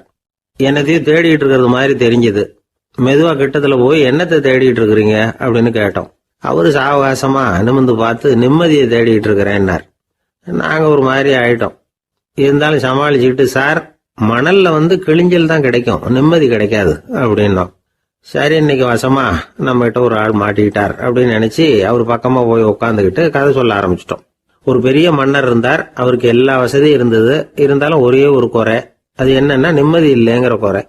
அரண்மனையில் தினமும் கலை நிகழ்ச்சி, நாட்டியம் எல்லாம் நடந்துகிட்டு தான் இருந்தது. இருந்தாலும் நிம்மதி இல்லை. சரி, நிம்மதி எங்கே கிடைக்கும் அப்படின்னு தேட ஆரம்பித்தார். உடனே அதுக்கான முயற்சிகளில் தீவிரமாக இறங்கினார். நாட்டில் உள்ள தத்துவ மேதைகளை எல்லாம் கூப்பிட்டுட்டு வர சொன்னார். எல்லாரும் வந்து சேர்ந்தாங்க. அவங்கள பார்த்து நிம்மதி எங்கே இருக்குது அப்படின்னு விசாரிச்சார். அவங்களுக்கு அது தெரிஞ்சா ஏன் இப்படி ராஜா முன்னாடி வந்து நின்றுட்டு இருக்க போறாங்க? ராஜாவோட கேள்விக்கு ஒவ்வொருத்தரும் ஒவ்வொரு மாதிரி விளக்கம் கொடுக்க ஆரம்பிச்சிட்டாங்க. எந்த பதிலும் ராஜாவுக்கு திருப்தி அளிக்கக்கூடிய அளவுக்கு இல்லை. சரி, போயிட்டு வாங்கன்னு சொல்லி அவங்களெல்லாம் அனுப்பி வச்சுட்டார். ஒரு நாள் அவர் மாளிகையில உப்பருகையில நின்றுட்டு இருக்கிறார். அந்த சமயத்துல தெருவில் ஒரு பிச்சைக்காரன் ரொம்ப உல்லாசமா பாட்டு பாடிக்கிட்டே போயிட்டு இருக்கிறான். குரல்ல ஒரு சந்தோஷம், நடையில ஒரு மிடுக்கு. அவன்கிட்ட கொஞ்சம் கூட கவலை இருக்கிறதா தெரியல. உடனே ராஜா அதை பார்த்தார். ஏவலாளிகளை வந்து கைதட்டி கூப்பிட்டார். உடனே ஓடி போய் அந்த பிச்சைக்காரனை இங்க அழைச்சிட்டு வாங்கன்னு உத்தரவு போட்டார். இவங்க உடனே ஓடி போய் அவனை கூப்பிட்டாங்க. அரண்மனைக்கு வாழ்ந்தாங்க. அவன் வரல. அரண்மனைக்கு உள்ள அடி எடுத்து வைக்க மாட்டேன்னு சொல்லிவிட்டான். ராஜா கிட்ட வந்து விஷயத்தை சொன்னாங்க. அவருக்கு ரொம்ப ஆச்சரியம், இப்படி ஒரு ஆள் இருக்கிறானா அப்படின்னு. சரி, அவன் என்னதான் சொல்றான் அப்படின்னு விசாரிச்சார். இவங்க மறுபடியும் தெருவுக்கு போய் கேட்டாங்க. என்னை பார்க்கணும்னா ராஜா விருப்பப்பட்டாருன்னா அவரை வேணும்னா இங்க வர சொல்லுங்க அப்படின்னு சொல்லிவிட்டான். அதை வந்து ராஜா கிட்ட சொன்னாங்க. அவருக்கு கோபம் வரல. இவ்வளவு சுதந்திர உணர்வோடு இருக்கிறவன் சாதாரண ஆளா இருக்க முடியாது அப்படின்னு நினைச்சார். உடனே கிடுகிடுன்னு இறங்கி தெருவுக்கு வந்தார். பிச்சைக்காரங்கிட்ட போனார். நீ கவலைப்படாம சந்தோஷமா பாடிட்டு போறியே, அது எப்படி முடியுது உன்னால அப்படின்னு கேட்டார். ஏன் அப்படி கேக்குறீங்கன்னு அவன், அதுக்கு இல்ல, எனக்கு அரண்மனையில எவ்வளவோ சுகபோகங்கள்லாம் இருக்கு, இருந்தாலும் நிம்மதி இல்லை. இது ஏன்னு எனக்கு தெரியல. இந்த தேசத்துல உள்ள அறிஞர்களை எல்லாம் கூப்பிட்டு கேட்டு பார்த்துட்டேன், அவங்களுக்கும் தெரியல. உன்னை கேட்டா தெரியும்னு நினைச்சேன், அதனாலதான் சந்திக்கிறதுக்கு ஆசைப்பட்டேன். ஆனா நீ வரமாட்டேன்னுட்டியே அப்படின்னார். பிச்சைக்காரன் கடகடன்னு சிரிக்க ஆரம்பிச்சுட்டான். மகிழ்ச்சிக்கும் உங்களுக்கும் தடையா இருக்கிறது இந்த மாளிகை தான். இதை விட்டுட்டு வெளியில வந்துட்டா நிம்மதி தேடிட்டு வந்துரும்னா. நான் அரசன், எனக்குன்னு கடமைகள் இருக்கு, அதையெல்லாம் விட்டுட்டு எப்படி வர முடியும்னார் ராஜா. ரெண்டும் ஒரே நேரத்துல கிடைக்கணுங்கிறது முடியாத காரியம். உங்க சுகபோகத்துக்கு விலையாதான் உங்க நிம்மதியை கொடுத்துக்கிட்டு இருக்கிறீங்க. என்ன பாருங்க, என்கிட்ட எதுவும் இல்லை, அதனால எதுவும் போயிடுமோங்கிற பயமும் இல்லை, நிம்மதியா இருக்கிறேன் அப்படின்னா அவன். ராஜா உடனே சந்தோஷப்பட்டு தன்னுடைய மேலங்கியை எடுத்து அவனுக்கு பரிசா கொடுத்தாரான். அவன் சிரிச்சுக்கிட்டே அதை வாங்க மாட்டேன்னு விட்டானான். இதை நீங்க எனக்கு கொடுக்கறதுனால எந்த பயனும் இல்லை, அதே நேரத்துல அதை வாங்கிக்கிட்டேன்னா அடுத்த வினாடியிலிருந்து அதை எப்படி காப்பாத்துறதுங்கிற கவலை எனக்கு வந்து சேர்ந்துடும், அப்புறம் தூக்கம் வராது, நிம்மதி போயிடும் அப்படின்னானா. சொல்லிவிட்டு அவன் பாட்டுக்கு சந்தோஷமா பாடிக்கிட்டே போயிட்டான். நிம்மதி எங்க இருக்குங்கிறதையும் ராஜா தெரிஞ்சுக்கிட்டார். அந்த இடத்துக்கு தன்னால போக முடியாதுங்கிறதையும் அவர் புரிஞ்சுக்கிட்டார். இப்படி இந்த கதைய அந்த கடற்கரையில மணலை கீறிக்கிட்டே உட்கார்ந்துருந்தார அந்த பெரியவர்கிட்ட சொல்லி முடிச்சோம். அவர் முகத்துல ஒரு தெளிவு தெரிஞ்சது. எங்களை நிமிர்ந்து பார்த்தார். ரொம்ப நன்றிங்க, இப்ப எனக்கு தெரிஞ்சு போச்சு, நிம்மதி வேணும்னா அதுக்கு என்ன பண்ணணும்னு இப்ப நல்லா புரிஞ்சுக்கிட்டேன் அப்படின்னார். என்ன புரிஞ்சுக்கிட்டீங்கன்னு கேட்டோம். இனிமே இந்த பக்கம் வந்தா உங்க கண்ணுல படாத இடமா பார்த்து உட்காரணும்னு புரிஞ்சுக்கிட்டேன் அப்படின்னார்.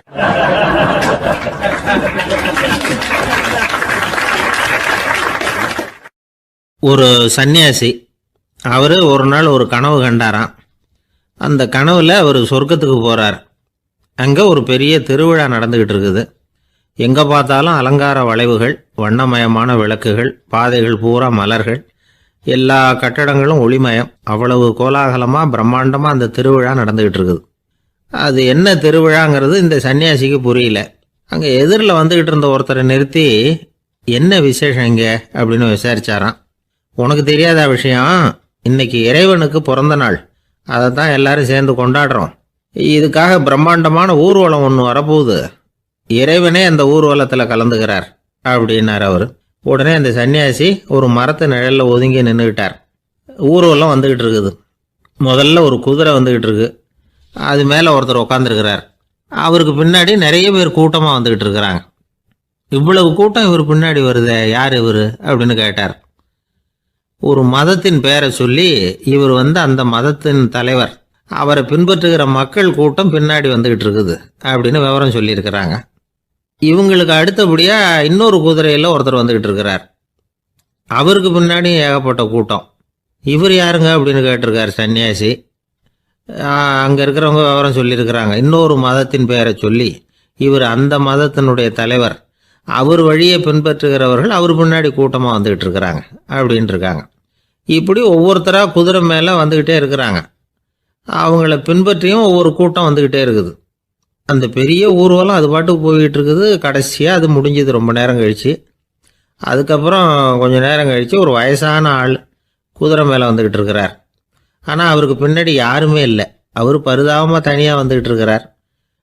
அவர் அந்த ஊர்வலத்தை சேர்ந்தவரா இல்லையாங்கிறதே தெரியல. இவர் யார், இவர் ஏன் இப்படி தனியாக வந்துக்கிட்டு இருக்கிறார் அப்படின்னு கேட்டிருக்கார் அந்த சன்னியாசி. என்னது இப்படி கேட்குறீங்க? இவர் தான் கடவுள். இவருக்காக தான் இன்னைக்கு இந்த ஊர்வலமே நடக்குது. இவருக்கு தான் இன்னைக்கு பிறந்த நாள். முன்னாடி போகிற ஊர்வலம் பூரா இவருடைய பிறந்த நாளை கொண்டாடுறதுக்காக தான் அப்படின்ட்டுருக்காங்க. இதை கேட்டதும் அந்த சன்னியாசிக்கு திடுக்குன்னு தூக்கி போட்டிருக்கு. இது வரைக்கும் கனவு கண்டுகிட்டு இருந்தவர் முடிச்சுக்கிட்டார். அதுக்கப்புறம் தான் யோசித்து பார்த்துருக்கார். உண்மைதான், மக்கள் எல்லாரும் வந்து பக்தி மார்க்கத்தில் போகிறதா நினச்சிக்கிட்டு பாதை மாறி போய்கிட்டு இருக்கிறாங்க. கடவுளை பின்பற்றுவதாக நினைக்கிறாங்க பக்தர்கள். ஆனால் கடவுளுக்கு பின்னாடி யாருமே இல்லை. இன்னமும் இயல்பாக இதை பற்றி யோசித்து பார்த்தா உண்மைக்கு பின்னாடி தான் நான் போய்கிட்டு இருக்கேன் அப்படின்னு நிறைய பேர் சொல்கிறாங்க. ஆனால் அந்த உண்மை வந்து அனாதையாக போய்கிட்டு இருக்குது. அப்படி ஆயிட்டுது உலகம். இந்த காலத்துலேயும் ஒரு ஊர்வலம். ஒரு பெரிய மனுஷருக்கு பிறந்த நாள் விழா. அவர் குதிரை மேலே ஏறி முன்னாடி போய்கிட்டு இருக்கிறார். அவருக்கு பின்னாடி ஒரு 100 பேர் தொண்டர்கள் அவங்க பாட்டுக்கு போகிறாங்க. எல்லாம் பணம் கொடுத்து ஏற்பாடு பண்ணவங்க. எல்லாம் பணம் வாங்கிட்டு முன்னாடி போயிட்டு இருக்கிறாங்க. கொஞ்சம் தூரம் நடந்ததும் கால் வலிக்க ஆரம்பிச்சுட்டுது. ஒவ்வொருத்தரும் அப்படியே ஒதுங்க ஆரம்பிச்சிட்டாங்க. அதான் முன்னாடியே பணம் கிடைச்சிட்டுதே, இனிமேல் ஒதுங்கினா என்னன்னு ஒதுங்கிட்டாங்க. ஒரு கட்டத்தில் குதிரையில் போகிறவர் தற்செயலாக திரும்பி பார்க்குறாரு. பின்னாடி யாருமே இல்லை. எல்லாரும் ஓடி போயிட்டாங்க. ஒரே ஒரு ஆள் மட்டும் ரொம்ப விசுவாசமாக பின்னாடி நடந்து வந்துக்கிட்டு இருந்தான். ஏன்ப்பா நீ மட்டும் வந்துக்கிட்டு இருக்கிறியே, நீ வீட்டுக்கு போகலையான்னு கேட்டிருக்காரு அவர். நீங்கள் அந்த குதிரையையும் அதுக்குள்ள வாடகை பணத்தையும் கொடுத்துட்டீங்கன்னா நானும் போயிடுவேன் அப்படின்னு நானா இந்த ஆள்.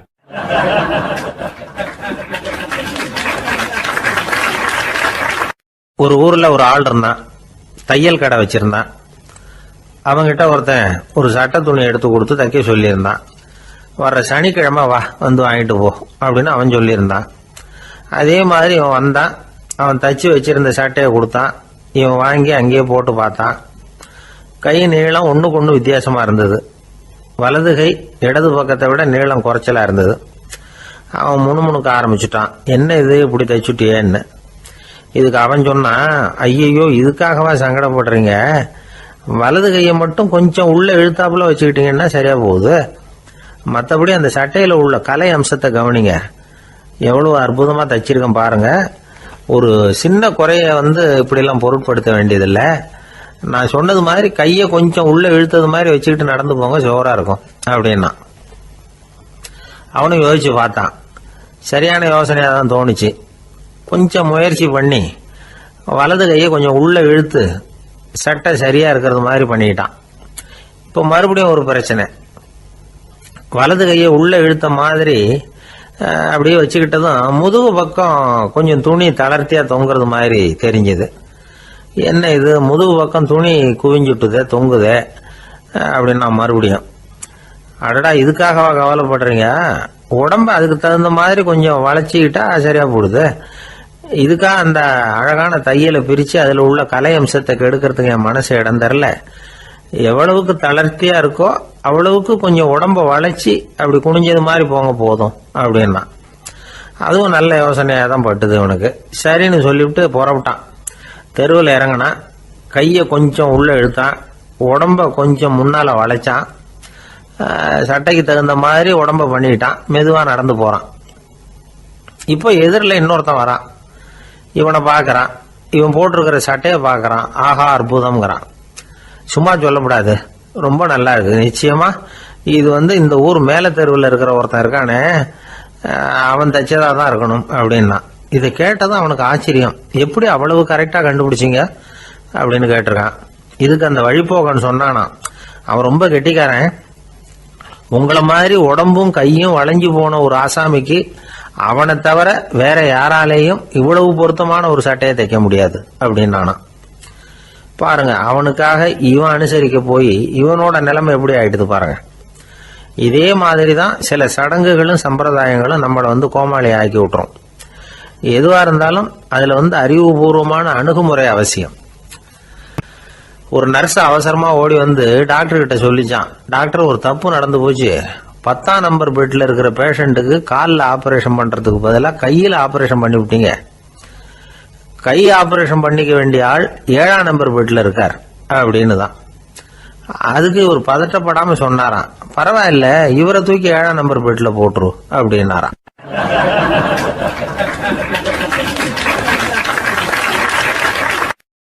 ஒரு ஊர்ல ஒருத்தர் இருந்தார், ரொம்ப நல்லவர். யாருக்காவது ஏதாவது கொடுத்துக்கிட்டே இருப்பார், கொடையாளி. தினமும் யாராவது ஒருத்தருக்கு ஏதாவது கொடுக்கலன்னா அவருக்கு தூக்கம் வராது, அப்படி ஒரு பழக்கம். அது மட்டும் இல்லை, அவர் கொடுக்கறது அடுத்தவங்களுக்கு தெரியாது, அவ்வளவு ரகசியமா அதை கொடுப்பார். வலது கை கொடுக்கறது இடது கைக்கு தெரியக்கூடாதுன்னு சொல்லுவாங்கல்ல, அது மாதிரி அவர். ஒரு நாள் ராத்திரி அவர் ஏற்கனவே தயாராக கட்டி வச்சிருந்த பணம் முடிச்ச கையில் எடுத்துக்கிட்டு வீட்டை விட்டு வெளியில் வந்தார். தெருவில் இறங்கி நடந்தார். இன்னைக்கு யாருக்கு தர்மம் செய்யறது அப்படின்னு யோசனை பண்ணிட்டு இருட்டில் நடந்து வந்துகிட்டு இருக்கிறார். யாரோ ஒருத்தர் எதிரில் வர்றது மாதிரி தெரிஞ்சுது. உடனே அவர் கிட்ட போனார். தன்கிட்ட இருந்த பணம் முடிச்சு அவசரமாக அவர் கையில் திணிச்சுட்டு திரும்பி வந்துட்டார்.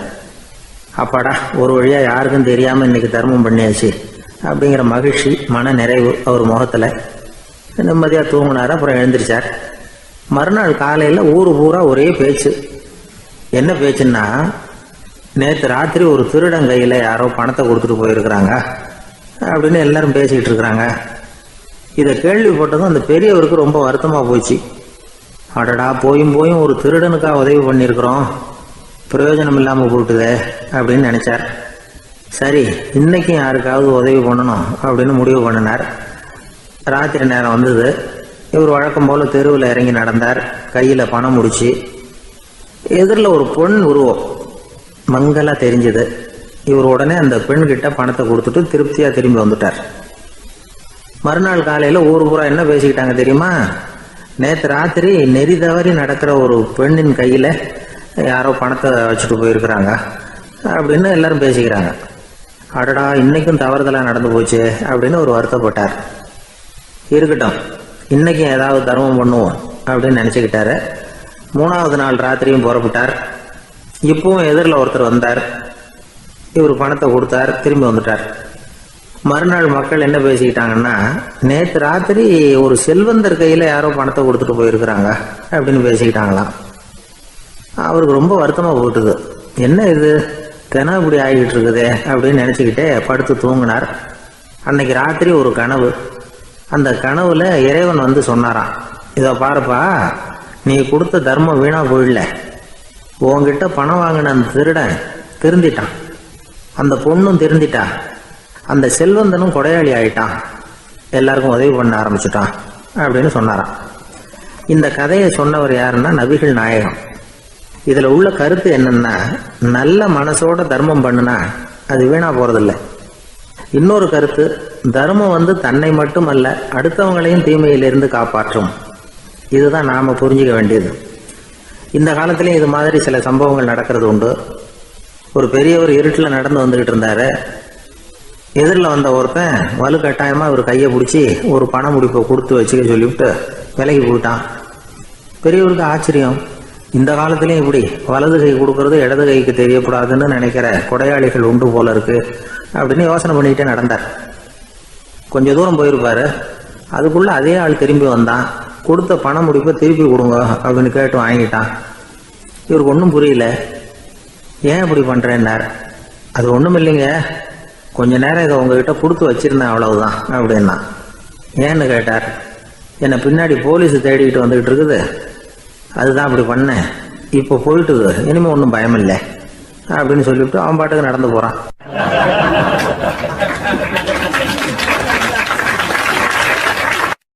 தான் மட்டும் வாழ்ந்தா போதும் அப்படின்னு நினைக்கிறவங்க உண்டு. தானும் வாழணும், அடுத்தவங்களும் வாழணும் அப்படின்னு நினைக்கிறவங்களும் உண்டு. முதல்ல சொன்ன வகையை சேர்ந்த மனிதர்கள் எப்படி தெரியுமா? எப்படியாவது தான் மட்டும் வாழ்ந்தால் போதுங்கிற நினைப்பு தான் எப்பவும் அவங்களுக்கு இருக்கும். தங்களுடைய வளர்ச்சிக்கு எது தடையா இருந்தாலும் சரி, யார் தடையா இருந்தாலும் சரி, அதை அழிச்சுட்டு தான் மறுவேலை பார்ப்பாங்க. அவங்கெல்லாம் பாவ காரியங்களுக்கு தயங்குறதே இல்லை. அப்படிப்பட்ட வாழ்க்கை அவங்களுக்கே இடைஞ்சல அமைஞ்சு விடுறது உண்டு. அதை விளக்கறதுக்கு ஒரு கதையும் உண்டு. ஒரு ஊர்ல அப்படிப்பட்ட ஆள் ஒருத்தன் இருந்திருக்கான். நிறைய பாவங்களை செஞ்சவன். அதன் காரணமா நரகப்படுகொழியில விழுந்துட்டான். நரகப்படுகுழிங்கிறது ஒரு பெரிய கிணறு மாதிரி. ஏற்கனவே பாவம் செஞ்சவங்க நிறைய பேர் அதில் விழுந்து கிடக்குறாங்க. உள்ள ஏகப்பட்ட சத்தம், எல்லாம் அந்த பாவாத்மாக்கள் போடுற சத்தம். இப்போ விழுந்தானே இவனும் சத்தம் போட்டான். இவன் போடுற சத்தம் கொஞ்சம் அதிகமாக கேட்டுது. இந்த கிணத்துக்கு பக்கத்தில் புத்தர் உட்கார்ந்துருக்கிறார். அவர் காதில் இவன் போடுற சத்தம் விழுந்தது. உடனே அந்த கிணத்தடிக்கு போனார். குனிஞ்சு பார்த்தார். சாமி என்னை காப்பாத்துங்க அப்படின்னு கத்தனான் இவன். புத்தர் அவனை கொஞ்சம் கவனிச்சு பார்த்தார். மனித சமுதாயத்துக்கு அவன் என்னென்ன கெடுதல் பண்ணியிருக்கிறாங்கிற விவரமெல்லாம் அவர் மனக்கண்ணில் தெரிஞ்சது. அவருக்கு எல்லாம் புரிஞ்சு போச்சு. இருந்தாலும் அவனை காப்பாத்துறதுக்கு ஏதாவது வழி உண்டா அப்படின்னு யோசிச்சார். அவன் தன்னுடைய வாழ்நாளில் ஏதாவது நல்லது செஞ்சிருக்கானா அப்படின்னு பார்த்தார். ஒரே ஒரு சமயம் அவன் தன்னுடைய காலடியில மிதிபட இருந்த சிலந்தியை மிதிக்காமல் தாண்டி போயிருக்கிறான். இந்த ஒரு காரியத்துக்காக அவனை கரையேற்ற முடியுமா அப்படின்னு நினைச்சார். அவ்வளவுதான். உடனே அவர் கையில ஒரு சிலந்தி வந்து உட்கார்ந்துதான். அதுகிட்ட இருந்து நூல் இழை வெளிவர ஆரம்பிச்சது. அந்த நூல் இழை கிணற்று ஆழம் வரைக்கும் அப்படியே நீண்டுகிட்டே போச்சான். புத்தர் பார்த்தார். இந்த நூலை பிடிச்சிக்கிட்டு மேலே ஏறி வா அப்படின்னார். என்னங்க சொல்றீங்க, இந்த சிலந்தி நூல் என்ன தாங்குமான்னு கத்தனான். எல்லாம் தாங்கும், அதை பிடிச்சிக்கிட்டு ஏறி வா அப்படின்னார். சந்தேகத்தோடவே அவன் அந்த நூல் இழைய பிடிச்சி இழுத்து பார்த்தா ரொம்ப வலுவா இருந்தது. அவனுக்கு ஆச்சரியம். அதை பிடிச்சிக்கிட்டே மெதுவாக மேலே ஏறி வர ஆரம்பிச்சிட்டான். பாதி தூரம் ஏறி வந்திருப்பான். அப்போ அவன் காலுக்கு கீழே ஏதோ சத்தம். என்னன்னு குனிஞ்சு பார்க்கறான். கீழே கிடந்தவங்க சில பேரும் அந்த நூலை பிடிச்சி மேலே வந்துக்கிட்டு இருக்கிறாங்க. இவனுக்கு கோபம் வந்துட்டுது. தன்னுடைய இடுப்புல வச்சிருந்த கத்தியை எடுத்து தன்னுடைய காலுக்கு கீழே நூல் இழையை அப்படியே வெட்டி விட்டுட்டான். இனிமே நாம மட்டும்தான் மேலே ஏறி வந்துடணும் அப்படின்னு நினைச்சுக்கிட்டான். ஆனா நடந்தது என்ன தெரியுமா? மொத்த நூல் இழையும் அப்படியே அருந்து கீழே விழுந்துட்டுது. அவனும் பொத்துன்னு கீழே விழுந்துட்டான். மறுபடியும் கத்த ஆரம்பிச்சுட்டான். ஏற்கனவே அவன் செஞ்சிருந்த ஒரு சிறு கருணை அந்த நூல் இழைக்கு உறுதியை கொடுத்தது. இப்போ அவன் செஞ்ச பாவம் அந்த நூல் இழைய வலுவிழக்க செஞ்சுட்டுது. அடுத்தவங்களும் வாழணுங்கிற எண்ணம் அவனுக்கு இருந்திருந்தா இப்போ அவனும் கரையேறி வந்திருப்பான், மற்றவங்களும் சௌக்கியமா வந்து சேர்ந்திருப்பாங்க. அதனால நாமும் வாழணும், அடுத்தவங்களும் வாழணும் அப்படின்னு நினைக்கிறவன் வாழ்க்கையில சீக்கிரம் முன்னுக்கு வந்துடுவான். ஒருத்தன் ஒரு டாக்டர் கிட்ட போனான், மருந்து வாங்கினான். வாங்கி கொண்டாந்து பேசாம வச்சுட்டான், சாப்பிடல. அப்புறம் எதுக்காகப்பா போய் அவர்கிட்ட மருந்து வாங்கினேன் அப்படின்னு கேட்டாங்க. டாக்டர் வாழணும் இல்லையா, அதனாலதான் அப்படின்னா. அவர் கொடுத்த மருந்தை நீ ஏன் சாப்பிடல அப்புறம் அப்படின்னு கேட்டாங்க. நான் வாழணும் இல்லையா, அதுக்காக தான் அப்படின்னா.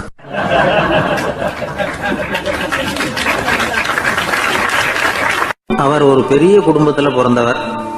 இருக்கிற சொத்துக்கள் எல்லாத்தையும் வாரி வழங்கி விட்டு காட்டுக்கு புறப்பட்டார் தவம் செய்யறதுக்காக. இருந்தது ஊராவும் கொடுத்துட்டார். இனிமே எதுவுமே இல்லை கொடுக்கறதுக்கு. அப்போ கடைசியா ஒருத்தன் வந்து கையை நீட்டினானா, ஐயா ஏதாவது கொடுங்கன்னு இருக்கான். அவர் பார்த்தார். கட்டியிருக்கிற வேட்டியை தவிர வேற எதுவுமே இல்லை. 8 முழம் பட்டு வேட்டி, ஜரிகை கரையோடு இருக்குது. கடைசியா அதை தான் எடுத்துக்கிட்டு அவர் புறப்பட்டுருக்கார். அவர் பார்த்தார். எதிரில் அவன் பரிதாபமா நின்றுட்டு இருக்கிறான். அந்த 8 முழ வேட்டியை 2ஆ கிழிச்சார். 4 முழத்தை அவங்ககிட்ட கொடுத்தாரு. மீதி 4 முழத்தை தன்னுடைய இடுப்புல கட்டிட்டு அவர் காட்டுக்கு போயிட்டார். இவன் என்ன பண்ணான் தெரியுமா? கையில கிடைச்ச 4 முழத்தை எடுத்துக்கிட்டு கடை வீதிக்கு போனான். பழைய பட்டு வேட்டி ஜருகை இதெல்லாம் விலைக்கு வாங்குற வணிகர் ஒருத்தர் இருக்கார். அவர்கிட்ட போனான். இதை விலைக்கு எடுத்துக்கிறீங்களா அப்படின்னு கேட்டிருக்கான். அவர் வாங்கி பார்த்துருக்கார். ஆஹா, இது ரொம்ப அருமையான வேட்டி, விலை உயர்ந்த ஜருகை, இது ஏது உனக்கு அப்படின்னு கேட்டாரான். அவன் நடந்தது சொல்லியிருக்கான். அப்படின்னா ஒன்று செய்ய, இந்த வேட்டியோட இன்னொரு பாதியையும் மெதுவாக வாங்கிட்டு வந்துரு, உனக்கு நிறைய பணம் தர்றேன் அப்படின்னாரான் அந்த வணிகர். இவன் கொஞ்சம் யோசனை பண்ணி பார்த்தான். கொஞ்சம் இருங்க, வந்துடுறேன் அப்படின்னு சொல்லிவிட்டு நேராக காட்டுக்கு போனான். அவர் எங்கே இருக்காருன்னு தேடி கண்டுபிடிச்சான். அவர் ஒரு இடத்துல தவக்கோலத்தில் இருக்கிறார். கட்டியிருந்த இடவேட்டியும் அவர் அறியாமல் நழுவி கீழே விழுந்து கிடக்குது. இவனுக்கு ரொம்ப வசதியாக போச்சு. அவரை கேட்க வேண்டிய அவசியமே இல்லை. மெதுவாக சத்தம் போடாமல் அடி மேலே அடி வச்சு நெருங்கினான். அவர் கண்ணை மூடிக்கிட்டு அவர் பாட்டு நின்றுட்டு இருக்கிறார். இவன் மெதுவாக போய் கீழே கிடந்த அந்த துணியை எடுத்துக்கிட்டு சத்தம் போடாமல் திரும்பி நடந்தான். ஒரு 2-3 அடி எடுத்து வச்சிருப்பான். அப்படி ஓட ஆரம்பிக்கிற சமயத்தில் அவன் காலில் கீழே கிடந்த முள்ளு ஒன்று நறுக்குன்னு தச்சு விட்டுது. வலி தாங்க முடியாமல் அம்மான்னு கத்திருக்கான். இந்த சத்தத்தினால கண்ணை மூடி நின்றுகிட்டு இருந்த அவரோட தவம் கலைஞ்சது. மெல்ல கண்ணை திறந்து பார்க்குறார். தன் இடையில இருந்த வேட்டி அவன் கையில் இருக்கு. இப்போ அவர் நினைக்கிறார், என்ன நினைக்கிறாருன்னா, இந்த வேட்டி மீது நான் வைத்த ஆசையல்லவா அவனை திருடனாக ஆக்கி விட்டது அப்படின்னு நினைச்சாராம். இந்த வேட்டி மேல நாம வச்ச ஆசை அவனை திருடும்படி ஆக்கிவிட்டதே அப்படின்னு நினைச்சாராம். இது எப்பேற்பட்ட மனநிலை அப்படிங்கிறத கொஞ்சம் யோசனை பண்ணி பாருங்க. தான் ஒரு பொருள் மேல வச்ச பற்று இன்னொரு மனிதன் திருடனாக ஆகிறதுக்கு காரணம் ஆயிட்டுதேன்னு நினைக்கிறார். அப்படி நினைச்ச அந்த பெரியவர் யார் தெரியுமா? அவர் தான் மகாவீரர். இழந்துட்டேங்கிறியே, நீ என்னத்தை கொண்டுகிட்டு வந்த எங்க இழந்துடுறதுக்கு? நீ என்னத்தை உண்டாக்குன இது அழிஞ்சுட்டுதுன்னு சொல்றதுக்கு? இதுதான் அவருடைய சிந்தனை. இன்றைக்கு நம்ம சிந்தனையெல்லாம் வேற மாதிரி இருக்குது. ஒருத்தன் நடுத்தருவில் உட்காந்து அழுதுகிட்டு இருந்தான். அந்த வழியா வந்தவர் ஒருத்தர், ஏன்பா அழறேன்னு கேட்டாராம். 5 ரூபா சார், இந்த இடத்துல விழுந்துட்டுது, ரொம்ப நேரமா தேடுறேன், கிடைக்காது போல இருக்கு அப்படின்னு சொல்லிவிட்டு அழறான். எப்போ தொலைஞ்சதுன்னு கேட்டாராம் அவரு. அது எனக்கு தெரியாது சார், பணத்தை தொலைச்சவன் தேடி பார்த்துட்டு போயிட்டான், நான் அவனுக்கு பின்னாடி தேட வந்தவன் அப்படின்னு நானா இவன்.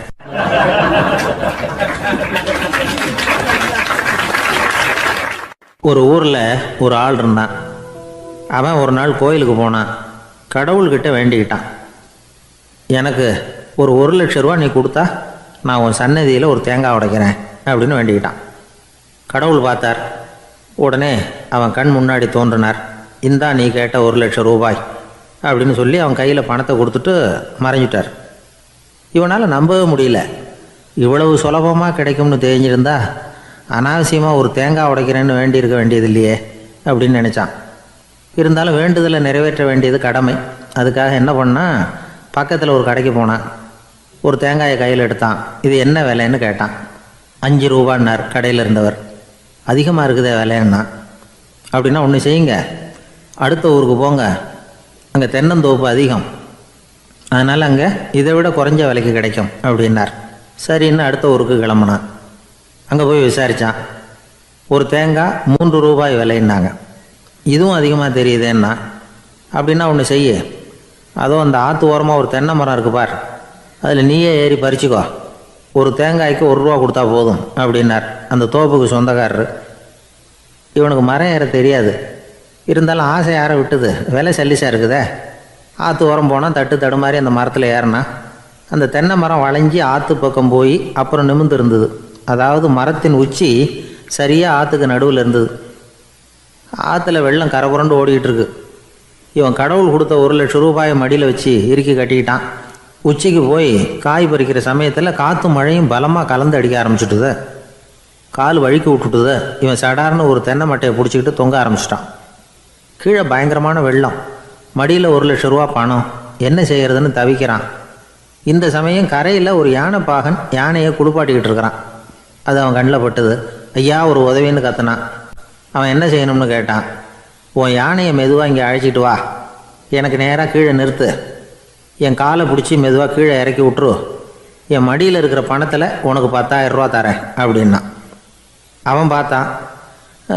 காலை கையை பிடிச்சா கூட எவனும் இந்த காலத்தில் 10 ரூபாய்க்கு மேலே தரமாட்டேங்கிறான், இவன் காலை பிடிச்சா 10,000 தர்றேங்கிறான் அப்படின்னு யோசனை பண்ணான். உடனே யானையை கொண்டுட்டு போனான். அவனுக்கு நேராக கீழே நிறுத்தினான். அவன் காலை பிடிச்சான். அவ்வளவுதான். அந்த நேரம் பார்த்து யானை மெதுவாக நடந்து அப்பால் போட்டுது. இப்போ யானைப்பாகன் அவன் காலை கெட்டியாக பிடிச்சிக்கிட்டு தொங்குறான். பரிதாபமாக மேலே பார்க்குறான். அவன் மட்டையை பிடிச்சிக்கிட்டு தொங்குறான். இப்போ யானைப்பாகன் சொல்கிறான், தம்பி மட்டையை விட்டுறாத, கெட்டியாக பிடிச்சிக்கோ, நான் உனக்கு 10,000 ரூபா தரேன், இதோ மடியில் தான் வச்சுருக்கேன்னா. மேலே தொங்குறவனுக்கு இந்த நிலைமையிலேயும் ஒரு சந்தோஷம், மேற்கொண்டு ஒரு 10,000 ரூபா நமக்கு கிடைக்கும் போல இருக்கே அப்படின்னு. இந்த சமயத்தில் ஒருத்தன் ஒட்டகத்தை ஓட்டிகிட்டு வந்தான் அந்த பக்கமாக குளிப்பாட்டுறதுக்கு. யானைப்பாகன் பார்த்துட்டான். ஐயா ஒட்டகக்காரரே, அதை இங்கே கொண்டுட்டு வா, எங்கள் காலை பிடிச்சி பத்திரமா இறக்கி விடு, நாங்கள் பணம் கொடுக்குறோம்னா. அவனும் பணத்துக்கு ஆசைப்பட்டு வந்தான். அவன் காலை பிடிக்கிற சமயம் ஒட்டகமும் நழுவி போட்டுது. இப்போ 3 பேருமே வரிசையாக தொங்குறாங்க. ஒட்டகக்காரன் கத்துறான், தம்பி மட்டையை விட்டுறாத, கெட்டியாக பிடிச்சிக்கோ, நான் என் மடியில் இருக்கிற 5,000 உனக்கு தந்துடுறேன்னா. மேலே தொங்குறவனுக்கு இன்னமும் சந்தோஷம், இவனும் பணம் தர்றேங்கிறான். அப்படின்னா இன்றைக்கி நமக்கு மொத்த பண வரவு எவ்வளவு அப்படின்னு ஒவ்வொன்றா கூட்டி பார்க்க ஆரம்பித்தான். மனக்கணக்கு சரியாக வரல. அதனால் அப்படியே விரலை விட்டு எண்ண ஆரம்பித்தான். அவ்வளவுதான். மட்டையை விட்டுட்டு கை நழுவி வந்துட்டுது. 3 பேரும் பொத்துன்னு ஆற்றுல விழுந்தாங்க. படாத பாடுபட்டு தட்டு தடுமாறி கரைக்கு வந்து சேர்ந்தாங்க. 3 பேர் மடியில் இருந்த பணமும் ஆற்றோட போட்டுது. பேராசை பெருநஷ்டம் அப்படின்னு ஒரு பழமொழி இருக்குல்ல, அதை விளக்கறதுக்காக சொல்லப்பட்ட கதை இது. இந்த காலத்தில் ஒருத்தர் ஒரு நீச்சல் குளத்தில் நீச்சல் அடிச்சுக்கிட்டு இருக்கிறார். காவலுக்கு இருந்தவர் அதை கவனிச்சுட்டார். கரையிலேருந்து சத்தம் போட்டாராம், இதோ பாருங்க, இங்கே ராத்திரி 8 மணிக்கு மேலே நீச்சல் அடிக்கிறது சட்டப்படி குற்றம், அதுக்கு அனுமதி கிடையாது, தெரியாதா உங்களுக்கு அப்படின்னாராம். இதுக்கு அவர், ஐயையோ நான் நீச்சல் அடிக்க வந்தவன் இல்லைங்க, சும்மா சுற்றி பார்க்க வந்தவன், தடுமாறி குளத்தில் விழுந்துட்டேன், நீச்சல் தெரியாது, அதனால் தத்தளிச்சுக்கிட்டு இருக்கிறேன் அப்படின்னு கத்துனாராம். கரையில் இருந்தவர் பார்த்தார், ஓ அப்படின்னா சரி, அதுக்கு ஒன்றும் தடை இல்லை அப்படின்னு சொல்லிவிட்டு அவர் பாட்டு நடந்து போயிட்டாராம்.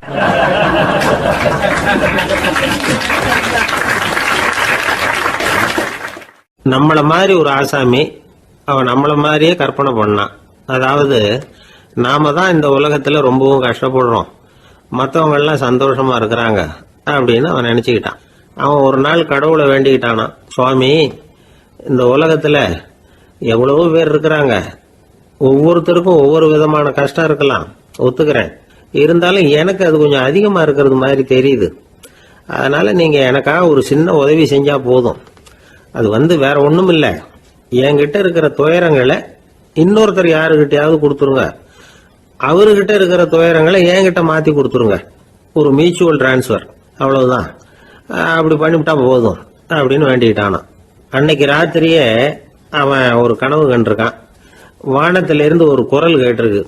அது என்ன சொல்லிச்சு தெரியுமா? ஏ ஜனங்களே, எல்லாரும் அவங்கவுங்க கஷ்டங்களை ஒரு பையில போட்டு எடுத்துக்குங்க, அப்படி எடுத்துக்கிட்டு நேரா இந்த ஊர் எல்லையில இருக்கிற கோயிலுக்கு வந்து சேருங்க அப்படின்னு அந்த குரல். ஆஹா, கடவுள் நம்ம பிரார்த்தனைக்கு செவி சாய்ச்சுட்டார் அப்படின்னு சந்தோஷப்பட்டான் இவன். உடனே என்ன பண்ணா, தன்கிட்ட இருந்த கஷ்டத்தையெல்லாம் ஒரு சாக்கு பையில போட்டு எடுத்துக்கிட்டான். வீட்டை விட்டு வெளியில வந்தான். தெருவில் இறங்கி நடக்கிறான். அங்க பார்த்தா ஏகப்பட்ட பேர் ஆளுக்கு ஒரு பைய தூக்கிக்கிட்டு கோயிலுக்கு போயிட்டு இருக்கிறாங்க. சில பேர் மூட்டையா கட்டி தலையில சுமந்துக்கிட்டு போயிட்டு இருக்கிறாங்க. இவன் பார்த்தான். இவனுக்கு ரொம்ப ஆச்சரியமா இருந்தது. ஏன்னா எல்லாரும் வச்சிருக்கிற பைய இவன் பைய விட பெருசா இருந்தது. இவன் பை தான் இருக்கிறதுலயே கொஞ்சம் சின்னதா தெரிஞ்சது. இப்ப அவன் மறுபடியும் சாமியை வேண்டிக்கிட்டான், கடவுளே, இப்ப உள்ள சூழ்நிலையை கவனிச்சா என்கிட்ட இருக்கிற பைய பரவாயில்லன்னு தோணுது, அதனால வேற பைய எதையும் மாத்த வேணாம், இதுவே பரவாயில்ல, இந்த பையோட திரும்பி வீட்டுக்கு போனா போதும்னு நினைக்கிறேன் அப்படின்னு ஏதோ நினைக்க ஆரம்பிச்சுட்டான் அவன். எல்லாரும் கோயிலுக்கு போய் சேர்ந்தாங்க. கோயில்ல அந்த குரல் மறுபடியும் கேட்டுது. எல்லாரும் அவங்கவுங்க பைகளை சோகத்துல தொங்க விடுங்க, திடீர்னு விளக்குகள் அணையும், மணி அடிக்கப்படும், அதுதான் அடையாளம். அந்த சமயத்துல இருட்டுல உங்களுக்கு வேண்டிய பைய நீங்க மாத்தி எடுத்துக்கலாம், தேர்ந்தெடுத்துக்கலாம்.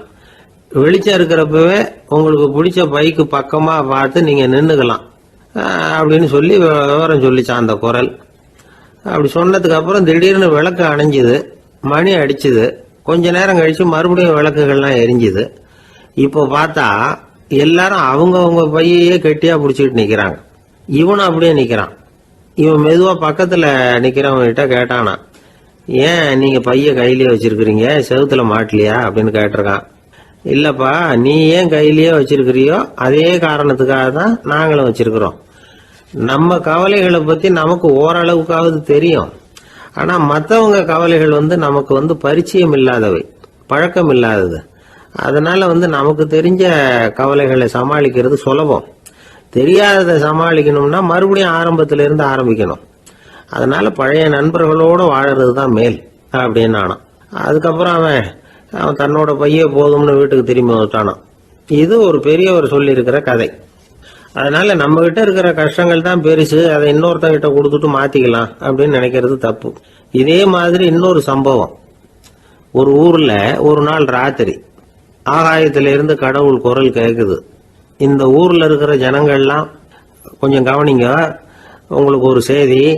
அதாவது இங்க இருக்கிற ஜனங்கள்லயே கொஞ்சம் கூட கவலையே இல்லாத ஆள் யாருன்னு எனக்கு தெரியணும். அதனால எல்லாரும் அவங்க கவலைகளை ஒரு பையில போட்டு எடுத்துக்கிட்டு கோயிலுக்கு வாங்க அப்படின்னாரு கடவுள். உடனே வரிசையா எல்லாரும் வர ஆரம்பிச்சாங்க. எல்லார் கையிலயும் பை இருந்தது, சின்னதும் பெருசுமா. கவலையே இல்லாத ஆள் யாருன்னு தேடினார் கடவுள். ஒரே ஒரு ஆள் மட்டும் கையில எதுவும் இல்லாம வெறும் கையை வீசிக்கிட்டு ரொம்ப ஜாலியா நடந்து வந்துகிட்டு இருந்தான். கடவுள் அவங்ககிட்ட போனார். ஏப்பா, உனக்கு கவலையே இல்லையா அப்படின்னு கேட்டார். எனக்கும் சில கவலைகள்லாம் உண்டு அப்படின்னானா அவன். எங்க அதெல்லாம்னு கேட்டிருக்காரு கடவுள். பின்னாடி லாரியில வந்துகிட்டு இருக்கு அப்படின்னானா அவன்.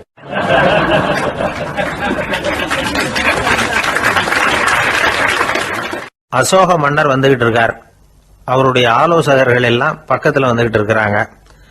அந்த சமயத்துல எதிரில் ஒரு புத்த பிக்ஷு வர்றார். அசோகர் பார்க்கிறார். ஓடி போய் அவர் காலில் விழுந்து வணங்குறார். அசோக மன்னரின் தலை அந்த புத்த துறவியின் பாதத்துல பட்டுக்கிட்டு இருக்கு. பக்கத்துல நின்றுகிட்டு இருந்த அமைச்சருக்கு இது ரொம்ப சங்கடமா போச்சு. ரொம்ப வருத்தப்பட்டார். நம்ம அசோக சக்கரவர்த்தி எப்பேற்பட்டவர், அவரோட தலை ஒரு சன்னியாசியின் பாதத்துல படுறதா அப்படின்னு நினைச்சு ரொம்ப கவலைப்பட்டார்.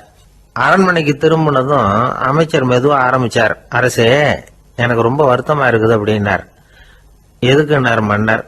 அசோக சக்கரவர்த்தியின் தலை, அதாவது அந்த சிரம், ரொம்ப மதிப்புமிக்க ஒன்று. அது ஒரு சன்னியாசியின் காலில் படலாமா அப்படின்னார். அசோகர் பதில் சொல்லல, சிரிச்சார், போயிட்டார். அதுக்கப்புறம் ஒரு சரியான சந்தர்ப்பத்துக்காக காத்துக்கிட்டு இருந்தார். ஒரு நாள் அமைச்சரை கூப்பிட்டார். எனக்கு 3 தலைகள் வேணும் அப்படின்னார். சொல்லுங்க, கொண்டுகிட்டு வரேன் அப்படின்னார் அமைச்சர். அசோகர் சொன்னார், முதல்ல எனக்கு தேவையானது ஒரு ஆட்டின் தலை, 2வது ஒரு புலியின் தலை, 3வது ஒரு மனிதனின் தலை. இதுதான் அசோகர் கேட்டது. எங்க இருந்தாலும் கொண்டு வாங்கன்னார். அமைச்சர் புறப்பட்டார். ஆட்டுத்தலை, புலித்தலை கிடைச்சிட்டுது. அப்புறமா ஒரு சுடுகாட்டுக்கு போய் ஒரு மனித தலையும் சேகரம் பண்ணிட்டு ராஜா கிட்ட வந்துட்டார்.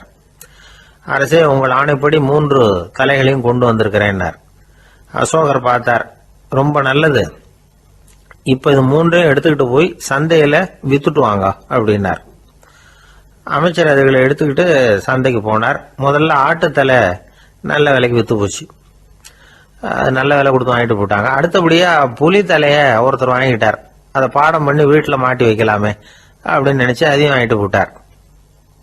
மனித தலையை மட்டும் வாங்கறதுக்கு யாரும் முன் வரல. எல்லாரும் அதை பார்த்துட்டு விலைக்கு போக ஆரம்பிச்சாங்க. அமைச்சர் திரும்பி வந்தார்.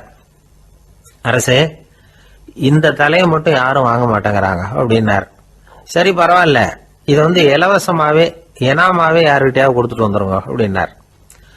அமைச்சர் மறுபடியும் சந்தைக்கு போனார். இதை இலவசமா தரேன், இதை வாங்கிக்கோங்க அப்படின்னார்.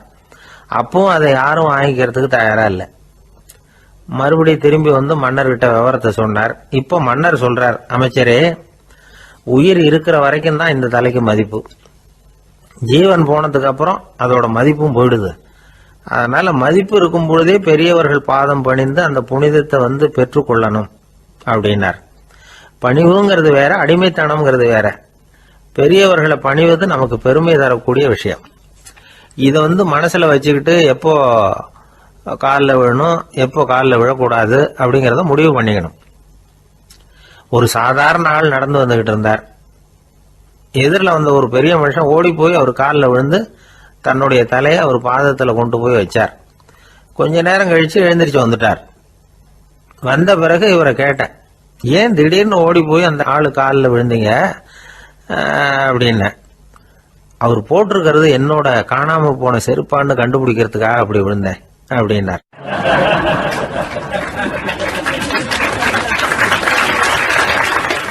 ஒரு காட்டுல ஒரு நரி இருந்தது. ஒரு நாள் காலை நேரம் அது தன்னுடைய இருப்பிடத்திலிருந்து வெளியில வந்தது.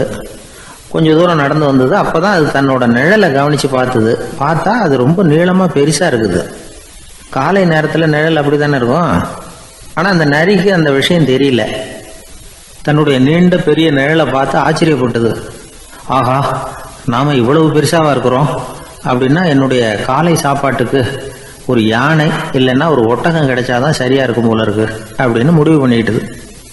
உடனே ஒரு யானை அல்லது ஒட்டகத்தை தேடி அலைஞ்சது, எங்க கிடைக்கும்னு. கிடைக்கவே இல்லை.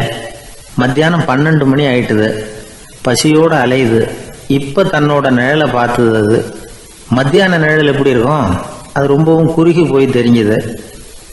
உடனே அந்த நரி என்ன நினைச்சுக்கிட்டு தான் தெரியுமா, காலை ஆகாரம் சாப்பிடாததுனால நம்ம உடம்பு இப்படி அழிச்சு போட்டுதே அப்படின்னு நினைச்சுக்கிட்டு தான். கொஞ்ச நேரம் கழிச்சு மறுபடியும் தன்னுடைய நிழலை பார்க்குது. அது இன்னமும் குறுகி போய் காலடியிலேயே வந்துட்டுது. அதுக்கு பயமா போயிடுது. ஐயோ, இன்னும் கொஞ்ச நேரத்துல நாம இறந்துருவோம் போல இருக்க, இப்ப என்ன செய்யறது இந்த சமயத்துல ஒரு எறும்பு கிடைச்சா கூட போதும், அதை நம்ம காலை ஆகாரமா நினைச்சு சாப்பிட்டுள்ளாமே அப்படின்னு நினைச்சுதான். நம்முடைய நிழல் கூட நம்மள மாதிரியே தான் அடிக்கடி மாறிக்கிட்டே தான் இருக்குது. அது எப்பவும் ஒரே மாதிரி இருக்கிறது இல்ல. மனிதனுக்கு ஏற்படுகிற தன்முனைப்பு இருக்கு பாருங்க, ஈகோ, அது கூட ஒரு நிழல் மாதிரி தானா. அப்படி நினைக்க ஆரம்பிச்சுட்டா அதனால ஏதும் பிரச்சனை வராதான். தன்முனைப்பை நிழல் போலவே ஏற்றுக்கொள்ளுங்கள் அப்படிங்கிறது பெரியவங்க கருத்து. ஒரு காரியத்தை வெற்றிகரமா நல்ல விதமா செஞ்சு முடிக்கிறோம்னு வச்சுக்கோங்க, அந்த சமயத்துல ஒரு வித நுட்பமான தற்பெருமை நமக்குள்ள உண்டாகுது. இது இயற்கையானது, அதனால இது மேல பற்று வைக்கக்கூடாது. அப்படி வைக்க ஆரம்பிச்சுட்டா அந்த தற்பெருமை ஒரு நிரந்தர விருந்தாளியா நம்ம கிட்ட தங்கிக்கும். நம்ம நிழல் எப்படின்னு பாருங்க, நாம நடக்கும் பொழுது நம்ம பின்னாடியே வரும். தன்முனைப்பையும் அப்படியே நினைச்சுக்குங்க. நிழல் யாருக்கும் எந்த பிரச்சனையையும் உண்டாக்குறது இல்லை. ஆனா அந்த நிழலை கண்டே நாம பயப்பட ஆரம்பிச்சுட்டா நாம எதுலையும் வெற்றி காண முடியாது. நிழலோட சண்டை போடக்கூடாது. அது மாதிரி தன்முனைப்போடவும் நாம சண்டை போட வேண்டியதில்லை. இல்லாத ஒன்றோடு சண்டை போடுறது எப்படின்னா, அது இருட்டோட சண்டை போடுறது மாதிரி.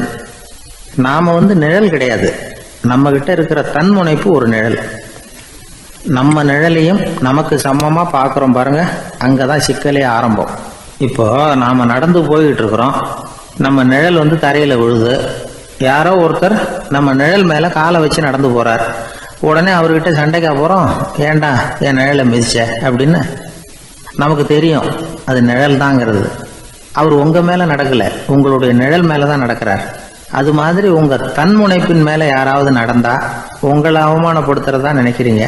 காரணம், நாமளும் நம்ம தன்முனைப்பும் ஒண்ணுங்கிற நினைப்பு தான் காரணம், மற்றபடி வேற ஒண்ணும் கிடையாது. நம்ம நிழல் மேல நடக்கிறவர் நம்மளை காயப்படுத்துறது இல்லை. தன்முனைப்பை வேண்டாத ஒன்னாவும் பார்க்க வேண்டியதில்லை. அது இயற்கை. நிழலை உங்க முன்னாடி வைக்க வேணாம், அது உங்க பின்னாடியே இருக்கட்டும். நிழலின் நிழலாகி விடாதீர்கள், நீங்கள் நீங்களாகவே